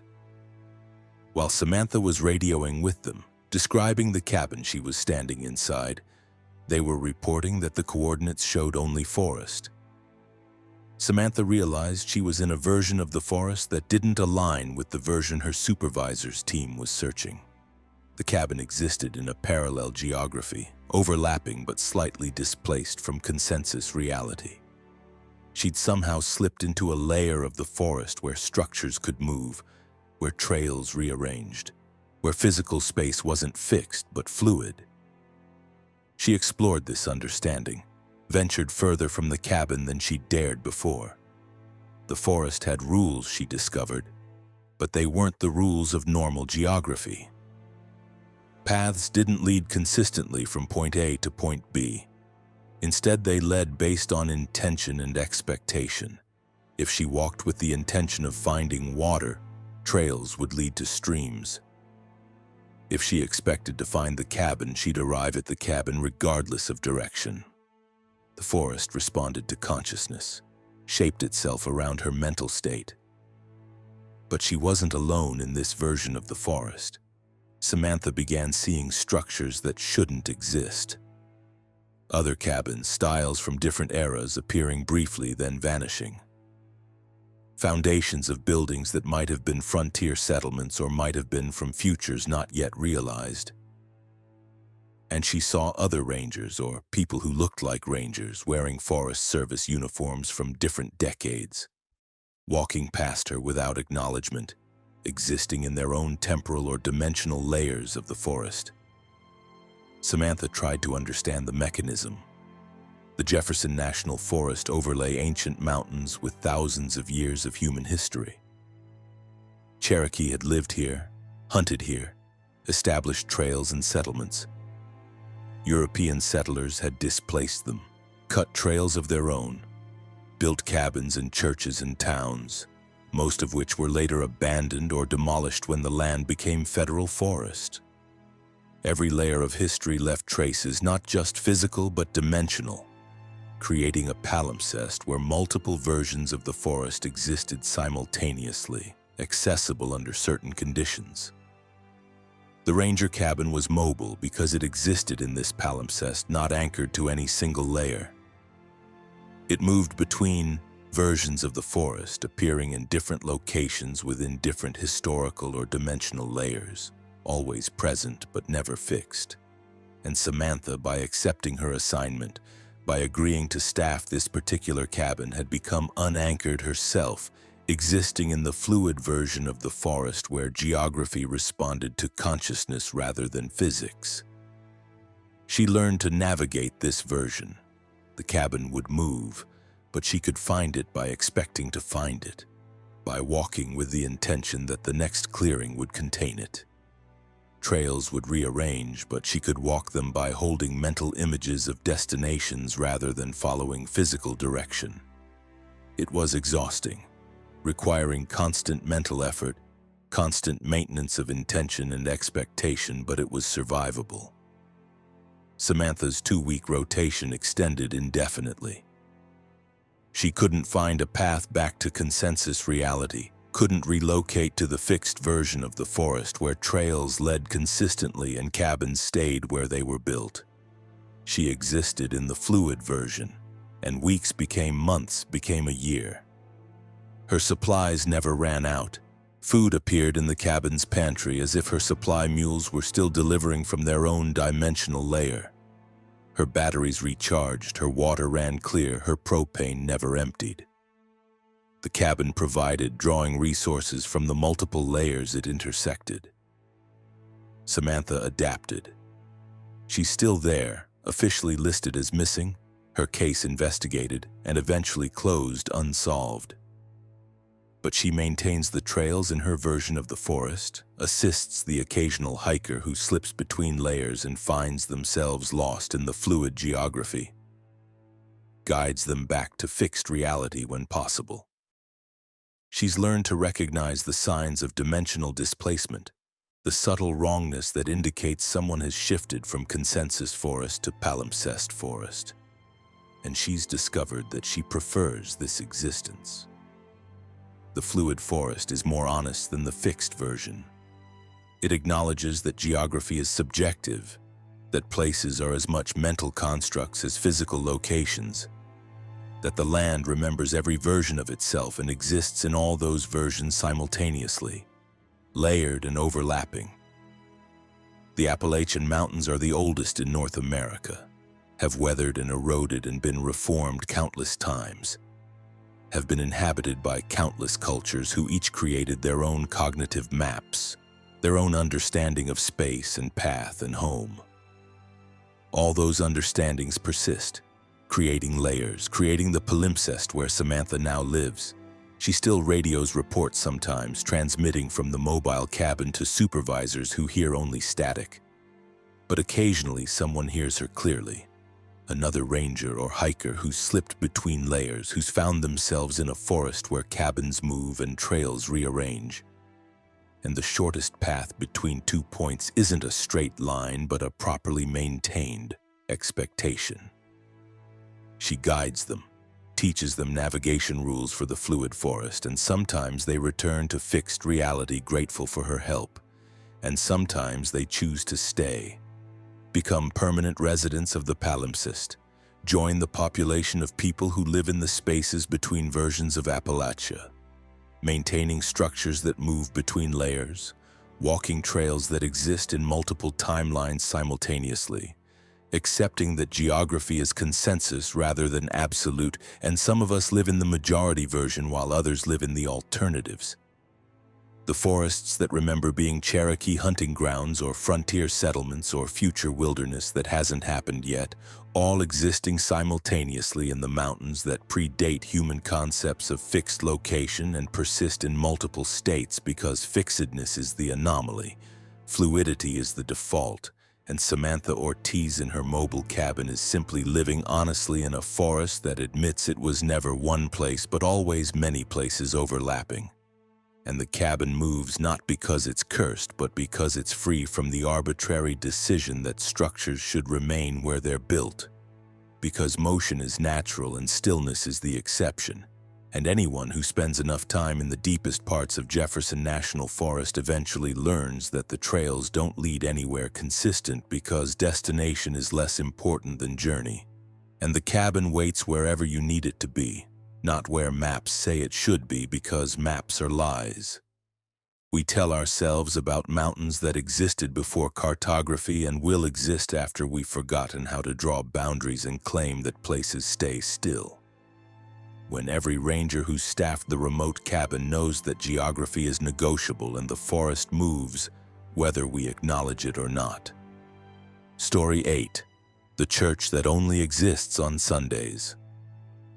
Reverend Marcus Webb accepted a position as circuit preacher for a network of small rural churches in eastern Tennessee, a calling that suited his temperament and theology. He preferred small congregations to megachurches, intimate worship to theatrical performance. The position required him to rotate among 4 churches, leading services at each on a monthly cycle, serving communities too small to support full-time ministry. The 4 churches were spread across Cock County, all within 30 miles of each other, all struggling to maintain membership as young people moved away and elderly congregants passed. The assignment letter included a 5th church added to his rotation at the last minute. The note from the regional bishop was brief. Providence Church has been without ministry for several years. Please include it in your rotation. First Sunday visit December 2020. The letter included basic directions. Take Highway 321 south from Newport, turn onto an unnamed dirt road at mile marker 17, follow 2 miles to the church. No address, no phone number, no contact person. Just the instruction to visit and assess whether the congregation remained viable. Marcus drove out on the first Sunday of December, a cold morning with frost on the ground and fog in the valleys. He found the turnoff exactly where described, a dirt road barely wide enough for his sedan, climbing into dense forest. After 2 miles, the church appeared, a white clapboard building, classic mountain church architecture, steeple with a simple cross, gravel parking area. 4 vehicles were parked there, suggesting a small but existing congregation. Marcus entered and found about 15 people inside, all elderly, all dressed in formal Sunday clothes from an earlier era. The interior was simple: wooden pews, a lectern, a piano. The congregation greeted him warmly, grateful that the bishop had sent a preacher. They introduced themselves, families who'd attended Providence Church for generations. Marcus led a service, delivered a sermon, shared communion. Everything seemed normal except the slight strangeness of the congregation's formality, their old-fashioned clothing and speech patterns that suggested isolation from modern culture. After the service, Marcus chatted with congregants over coffee. He asked about the church's history, why it had been without regular ministry. They explained that Providence was remote, that previous preachers had difficulty maintaining the monthly schedule, that often the church sat empty for months between visits. But they remained faithful, gathering for Sunday services even without clergy, maintaining the building, keeping the tradition alive. Marcus asked for contact information, phone numbers, or addresses where he could reach congregants during the week to discuss church business. They said the community didn't have phones, lived too far out for service. They'd communicate through the church bulletin board, leaving messages for him to collect on his monthly visits. It was an unusual arrangement, but Marcus accepted it. Rural Appalachia still had pockets of people living without modern conveniences. He returned the first Sunday of January 2021, drove the same route, found the church exactly where it had been. The same 4 vehicles were parked outside. The same 15 people attended service. Marcus delivered his sermon, shared communion, drank coffee afterward. But something felt wrong this time. The conversations were too similar to his previous visit. The congregants asked the same questions, told the same stories. And their clothing was identical, not just similar styles, but the exact same outfits, down to the same scuff marks and loose buttons. Marcus dismissed his unease as misperception, similarity rather than identity. But on his February visit, the pattern continued. Exact same attendance, same conversation, same everything. Marcus tested the congregation, mentioned current events, asked about COVID-19 and the pandemic. They responded with polite confusion, asked what pandemic he meant. He mentioned the year 2021. They smiled and said, yes, what a nice year 1951 is. Marcus corrected them, 2221, not 1951. They nodded agreeably but continued references that suggested they believed it was 1951, talked about President Truman, about the Korean War, about events 70 years in the past as if they were current. Marcus left disturbed, drove directly to Newport to research Providence Church. He found records, historical documents in the county library.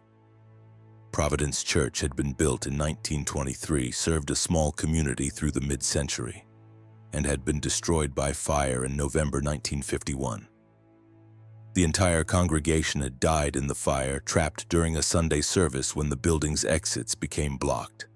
15 people killed, names listed in the newspaper report, names that matched the people Marcus had been conducting services for. Marcus returned the following week, not Sunday but Tuesday, wanting to see the church during the week.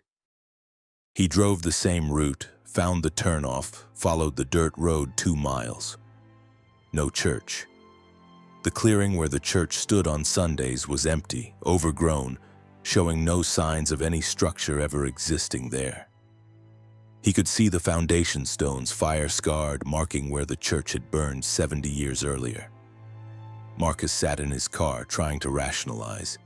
He'd been there 3 times, conducted services, drunk coffee with people who died in 1951. Except on Sundays, apparently, when the church and its congregation existed again, manifesting in their final Sunday, replaying their last service endlessly, waiting for a preacher to lead them in worship they'd never finished before the fire took them. Marcus consulted with other clergy, with historians familiar with Appalachian folklore. They explained that some churches in the mountains existed in liminal states, particularly churches where congregations had died together in tragedies. The collective faith, the shared intention of worship, created echoes that persisted. On Sundays, when faith was traditionally strongest, when communal intention focused on worship, these echoes could manifest, becoming temporarily physical, allowing the dead to gather once more for the service they'd been attending when they died. Marcus was advised to stop visiting. The congregation was dead, the church gone. His services were being conducted for ghosts. But Marcus struggled with the theological implications. If the congregation manifested every Sunday, if they experienced his sermons, participated in communion, prayed together, were they truly dead? Or were they existing in a state between life and death, sustained by faith and repetition, living their final Sunday eternally? He continued his monthly visits.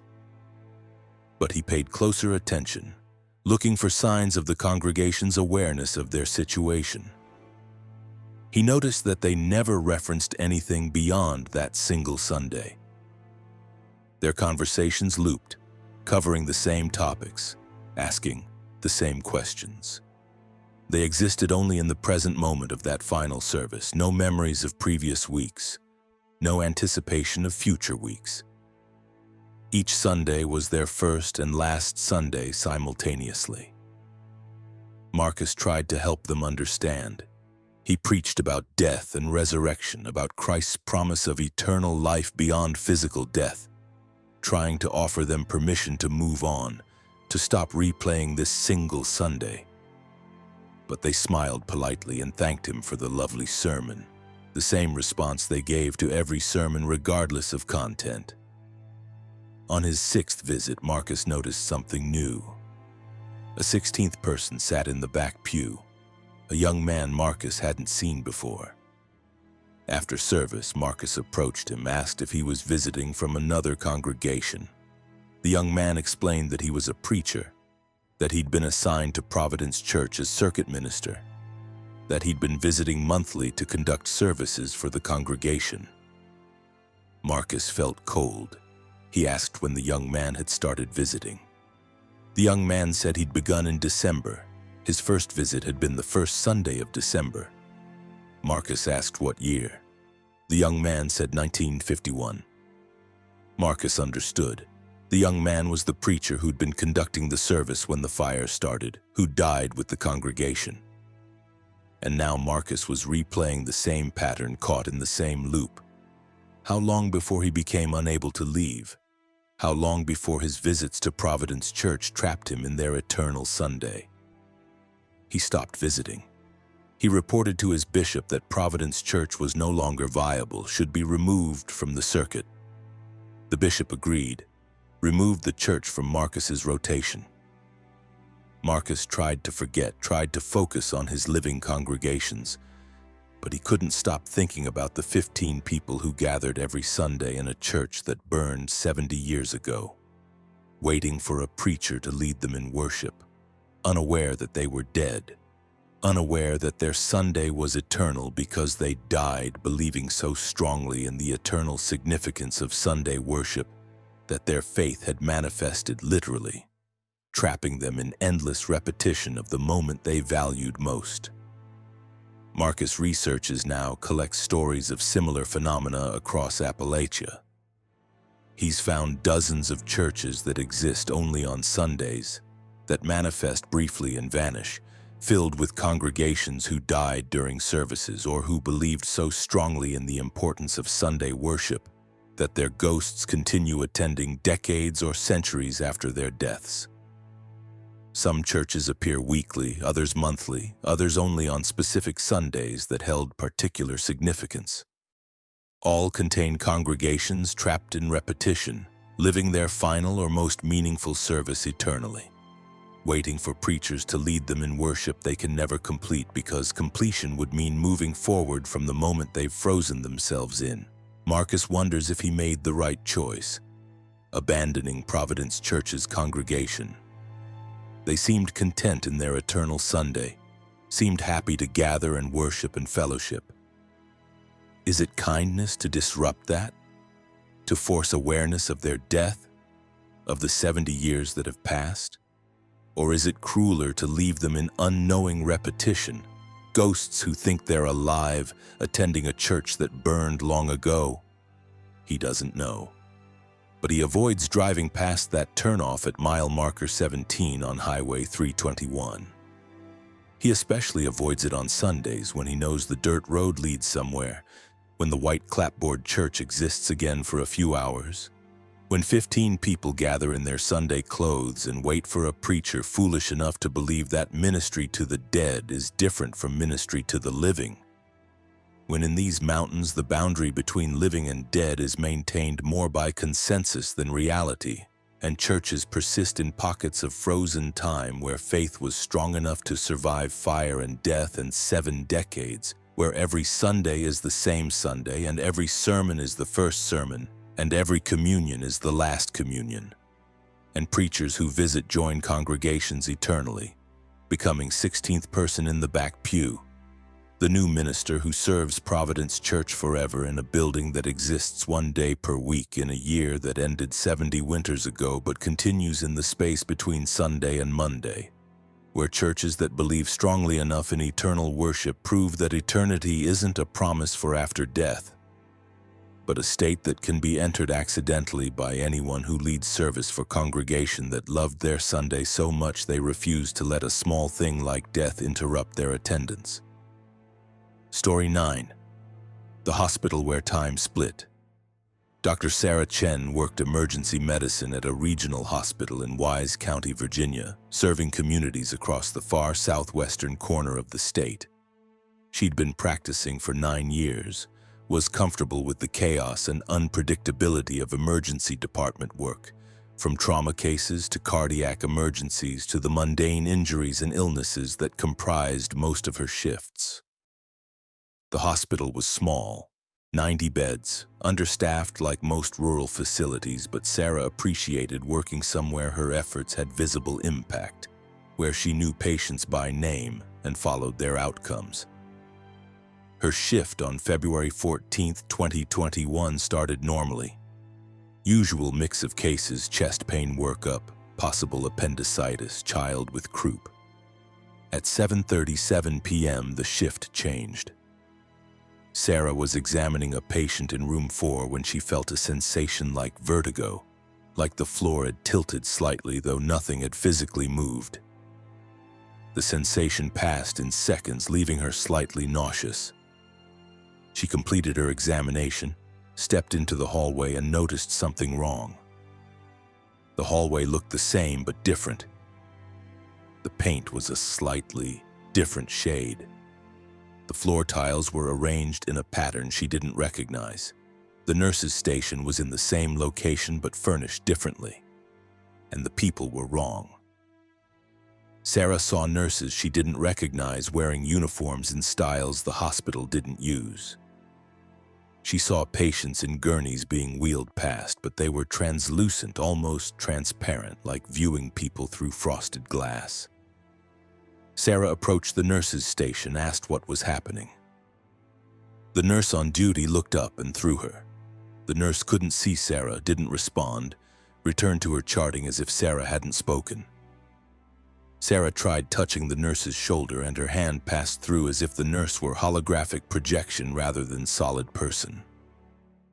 Sarah understood with sudden clarity that she was experiencing a temporal or dimensional shift. She was standing in a version of the hospital that overlapped but didn't align with her present.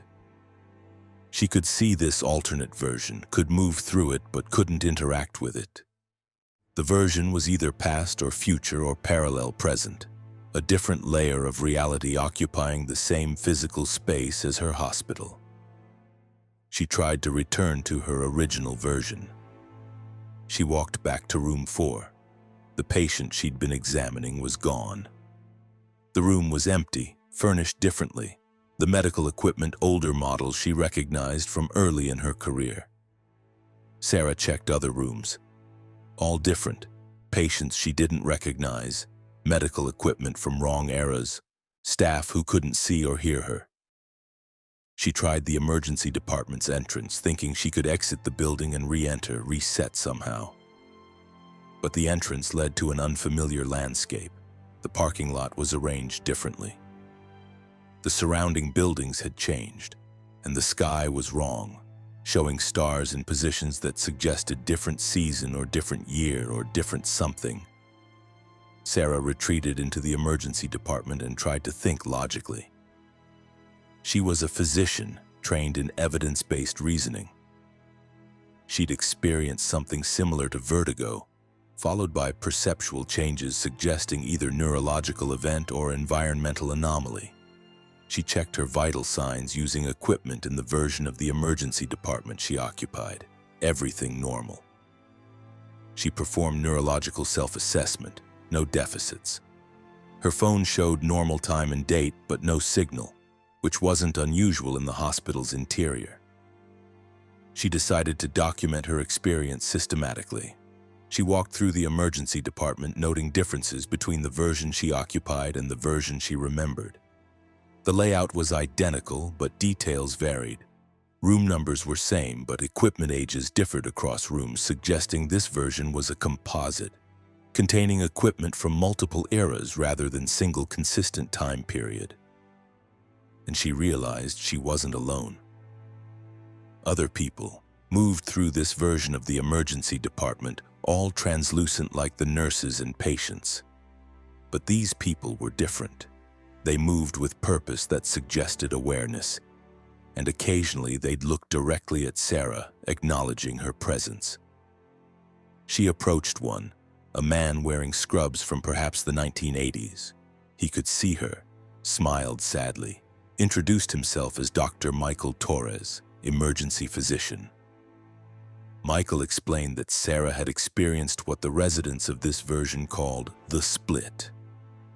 The hospital, like many buildings in Appalachia, sat on land with complex history, had been built and rebuilt multiple times over decades. Each version of the hospital left traces, dimensional echoes that persisted and occasionally became accessible.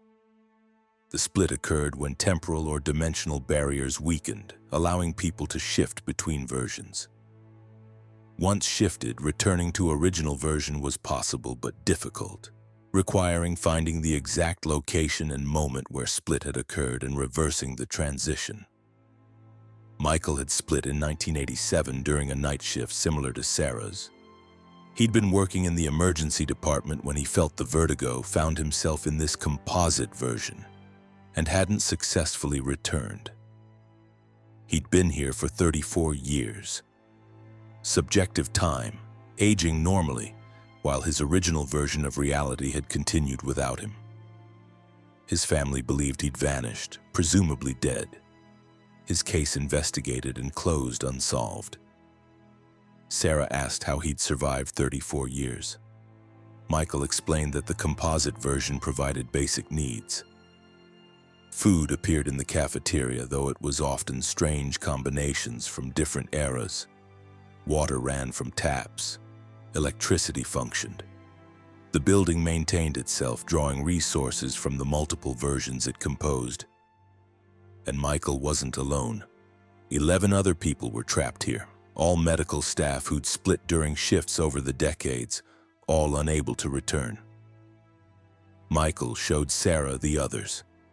Nurses, physicians, technicians, spanning careers from the 1960s to present. They'd formed a community, adapted to existence in the composite hospital, and continued practicing medicine on the translucent patients who appeared in their version, patients who were also split, existing in the spaces between versions, receiving treatment from healthcare workers who existed in the same liminal state. Sarah refused to accept permanent displacement. She demanded Michael explain any successful returns, any cases of people splitting and returning to original versions. Michael admitted there had been cases, but rare. The key was finding the exact trigger point, the specific location and moment where personal timeline had branched into the composite version. If you could identify that point and recreate the circumstances, the split could reverse. Sarah retraced her steps. She'd been in room 4 examining a patient with chest pain. When the vertigo occurred, she returned to room 4 in the composite version. The room was empty now. She stood in the exact position she'd occupied when the split occurred, closed her eyes, tried to remember the sensation, the feeling of the floor tilting. She focused, attempted to recreate mentally the moment of transition. Nothing happened. She tried multiple times, various approaches, meditation, visualization, even physical exercises meant to trigger vestibular sensations. Nothing worked. Michael watched her attempts with sympathy but not hope. He'd tried similar approaches for years before accepting his displacement was permanent. Sarah adapted. She had no choice. She joined the community of split healthcare workers, continued practicing emergency medicine on the translucent patients who appeared. The work was strange but familiar. Patients presented with injuries and illnesses that spanned eras. A minor with black lung disease from the 1950s, a teenager with opioid overdose from the 2010s, a woman with childbed fever from the 1920s. The composite hospital treated all of them, drew patients from multiple timelines, and the split staff provided care across decades simultaneously. Months passed subjectively for Sarah. She learned the rhythms of the composite hospital, learned which rooms contained equipment from which eras, learned to navigate the strange geography where hallways sometimes led to versions of the hospital that had been demolished decades ago or hadn't been built yet. She aged normally, experienced time normally, but her existence was isolated from the timeline where her family and friends continued without her. She tried to send messages. She'd write notes and leave them in locations she hoped would exist across versions, places where her original timeline might find them. She'd speak into empty rooms, hoping her voice would somehow carry across the dimensional barrier to people who could hear. Mostly these attempts failed, but occasionally she'd see someone in the original version, translucent from her perspective like she was translucent to them. And she'd see them react to something, pick up a note she'd left, look around confused about its origin. Sarah discovered that the split wasn't binary. It was gradual. The composite version existed in layers, and with practice, split staff could sometimes perceive multiple layers simultaneously, could see several versions of the hospital overlapped. In these moments of expanded perception, Sarah could see herself in her original timeline, could see Dr. Sarah Chen still working her shift in February 2021, unaware that a version of her had split off and existed in parallel. The two Sarahs occupied the same space but different states, like quantum particles in superposition, both real but unable to interact. This realization was devastating and liberating. Devastating because it meant Sarah's original life continued without her, meant she'd been replaced by a continuous version of herself who'd never experienced the split. Liberating because it meant her family and friends weren't mourning her disappearance, weren't suffering her loss. Her original timeline continued uninterrupted. Only she had changed, branching off into the composite version, becoming a Sarah who existed in the spaces between. She's still there, working emergency medicine shifts in a hospital that contains decades simultaneously, treating patients from multiple timelines, aging normally in a version of Wise County Regional Hospital that can't be reached from any road because it exists slightly out of phase with physical reality. She sees new splits occasionally, staff members who suddenly experience the vertigo and find themselves displaced into the composite version. She welcomes them, helps them adapt, explains what's happened, and she continues trying to send messages back to her original timeline, leaving notes in strategic locations, hoping that someday someone will find them and understand that Dr. Sarah Chen still exists, still practices medicine, still serves her community, just in a version of the hospital that occupies the same coordinates but different state. The building that remembers every version of itself and contains them all simultaneously, where emergency medicine serves not just present emergencies but past and future emergencies overlapped, where physicians who split from their timelines continue their calling in the spaces between moments, providing care to patients who exist in similar states of displacement, all of them suspended in a hospital that proves time isn't linear when you're standing in a building that's been rebuilt enough times to exist in superposition, where every room contains multiple eras and every hallway leads to different decades, and Dr. Sarah Chen works her eternal shift treating emergencies that happened yesterday and tomorrow and never. Because once you've split from your timeline in a hospital built on land where time has folded back on itself too many times, you discover that medicine's commitment to treating whoever needs help applies equally to patients from your present and patients from presents you'll never inhabit except in the composite version where all presents exist simultaneously. And the emergency department never closes because emergencies are constants across all timelines and someone has to staff them, even if that someone is a physician who experienced vertigo one Tuesday evening and discovered that the floor tilting wasn't metaphor but literal dimensional shift. And now she exists in the hospital between hospitals, treating the patients between patients, aging between moments in a version of Virginia that occupies the same mountains but different probability. And she's accepted this existence because a physician's duty transcends timeline, transcends version, transcends the arbitrary distinction between the present you're born into and the present you split into. Because healing the sick and injured is a calling that exists in all timelines, and if she's been called to practice in the composite version, then she'll practice here with the same dedication she brought to her original timeline. Because Dr. Sarah Chen is still a physician regardless of which version of reality she's occupying, and that's what matters, that's what persists across splits and shifts and displacements. The commitment to serve that survives even when everything else about your existence has become fundamentally uncertain. Story 10. The Mail Carrier Who Delivered to Nowhere. Franklin Hayes had been a rural mail carrier for the United States Postal Service for 31 years, delivering to a route in southeastern Kentucky that covered approximately 90 miles of winding mountain roads. He knew every resident on his route by name, knew which houses had dogs, which driveways flooded after rain, which mailboxes needed replacing. The route was his territory, his responsibility, and he took pride in maintaining perfect service record despite the difficult terrain and aging population that increasingly relied on him not just for mail delivery but for wellness checks and social contact. His route included approximately 220 mailboxes serving individual homes and small clusters.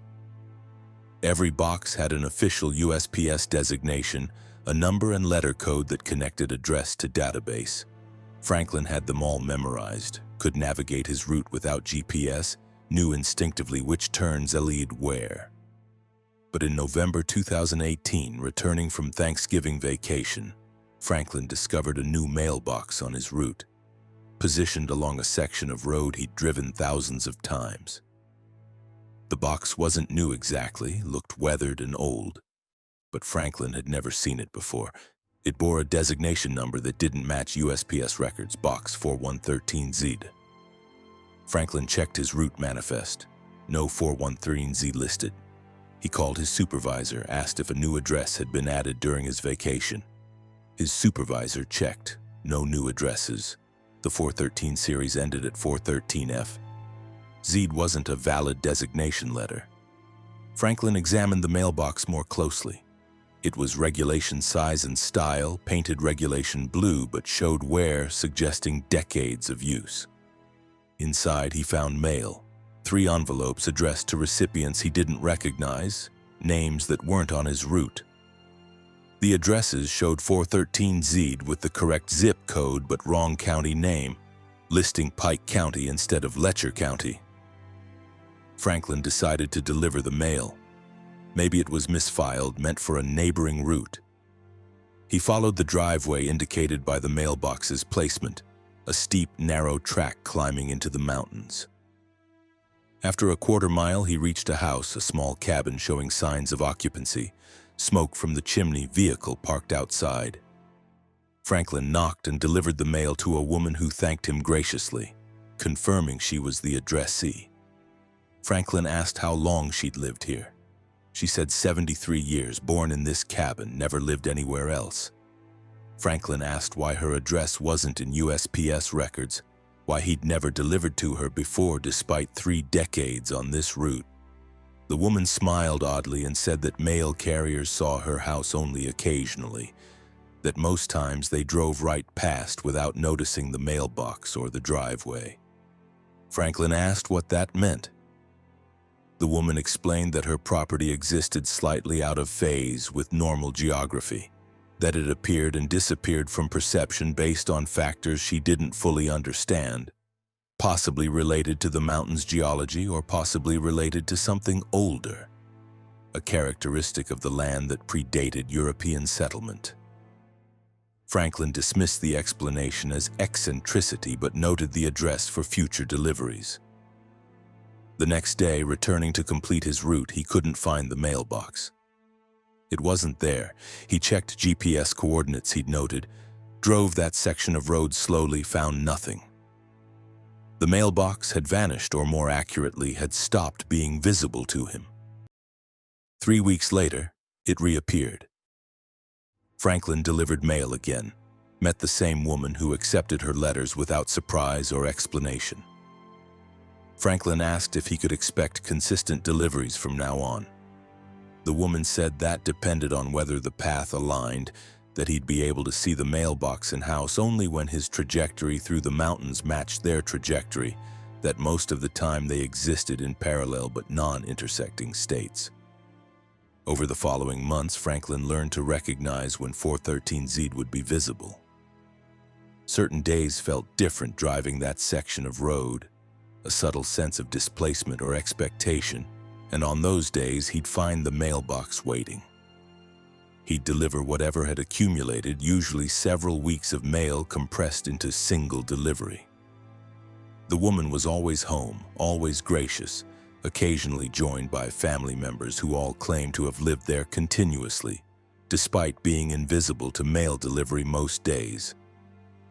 Franklin expanded his awareness, started noticing other mailboxes that appeared occasionally, other addresses not listed in USPS records. He began delivering to them, accumulating mail during periods when they were invisible and distributing it during the brief windows when they became accessible. His route grew longer, but in ways his supervisor never noticed because the additional addresses didn't appear in official databases. He met other residents of these shifting addresses. A family in a hollow that existed only during full moons. An elderly man in a cabin that appeared once per season precisely on equinoxes and solstices. A community of 7 houses that manifested every 13 days, following a cycle that matched no calendar Franklin recognized. All of them had been there for generations, living in Appalachia's hidden geography. The places that existed in the gaps between mapped locations accessible only during alignments or transitions that made them temporarily visible to the external world. Franklin became their connection to consensus reality. He delivered their mail, brought them news of the external world, picked up their outgoing letters and packages.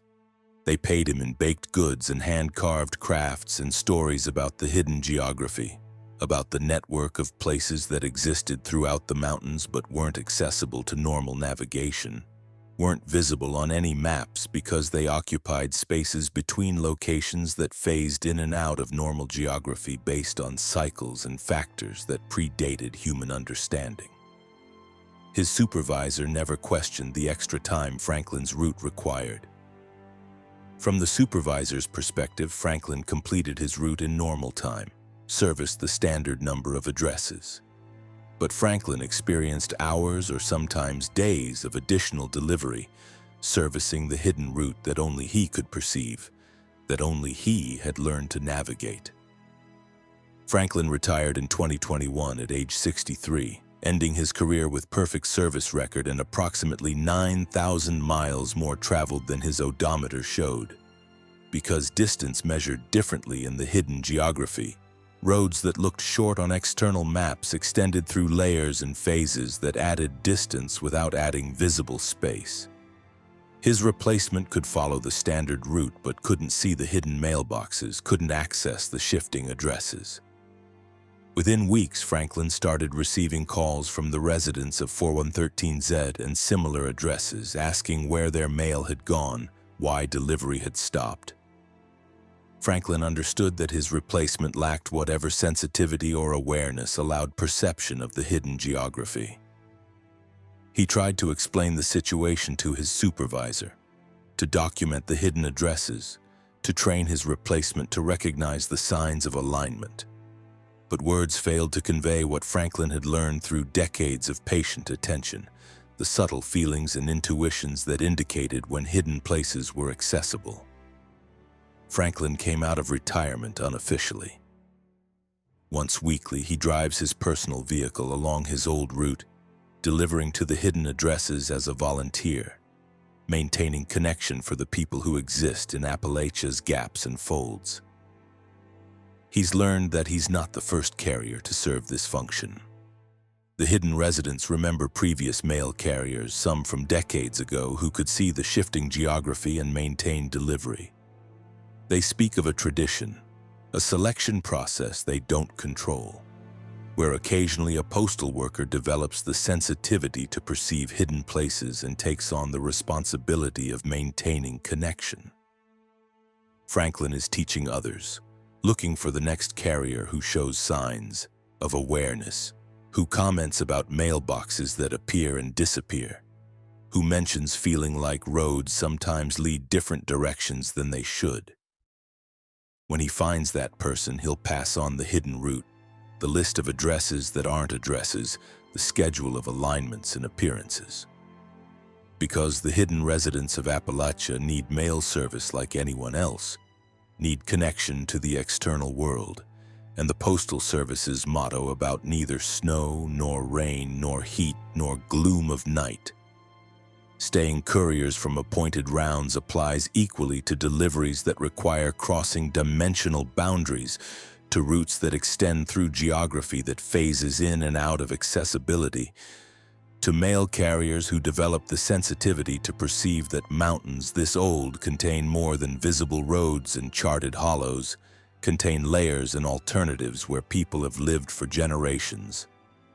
Invisible to census takers and tax collectors and everyone except the occasional mail carrier who pays attention closely enough to notice mailboxes that shouldn't be there and is dedicated enough to follow driveways that lead to houses occupying spaces between where and where, coordinates that exist on no GPS but can be found by driving with awareness that destination isn't always visible from origin, sometimes requires passing through transitions and alignments where reality briefly reveals its alternatives.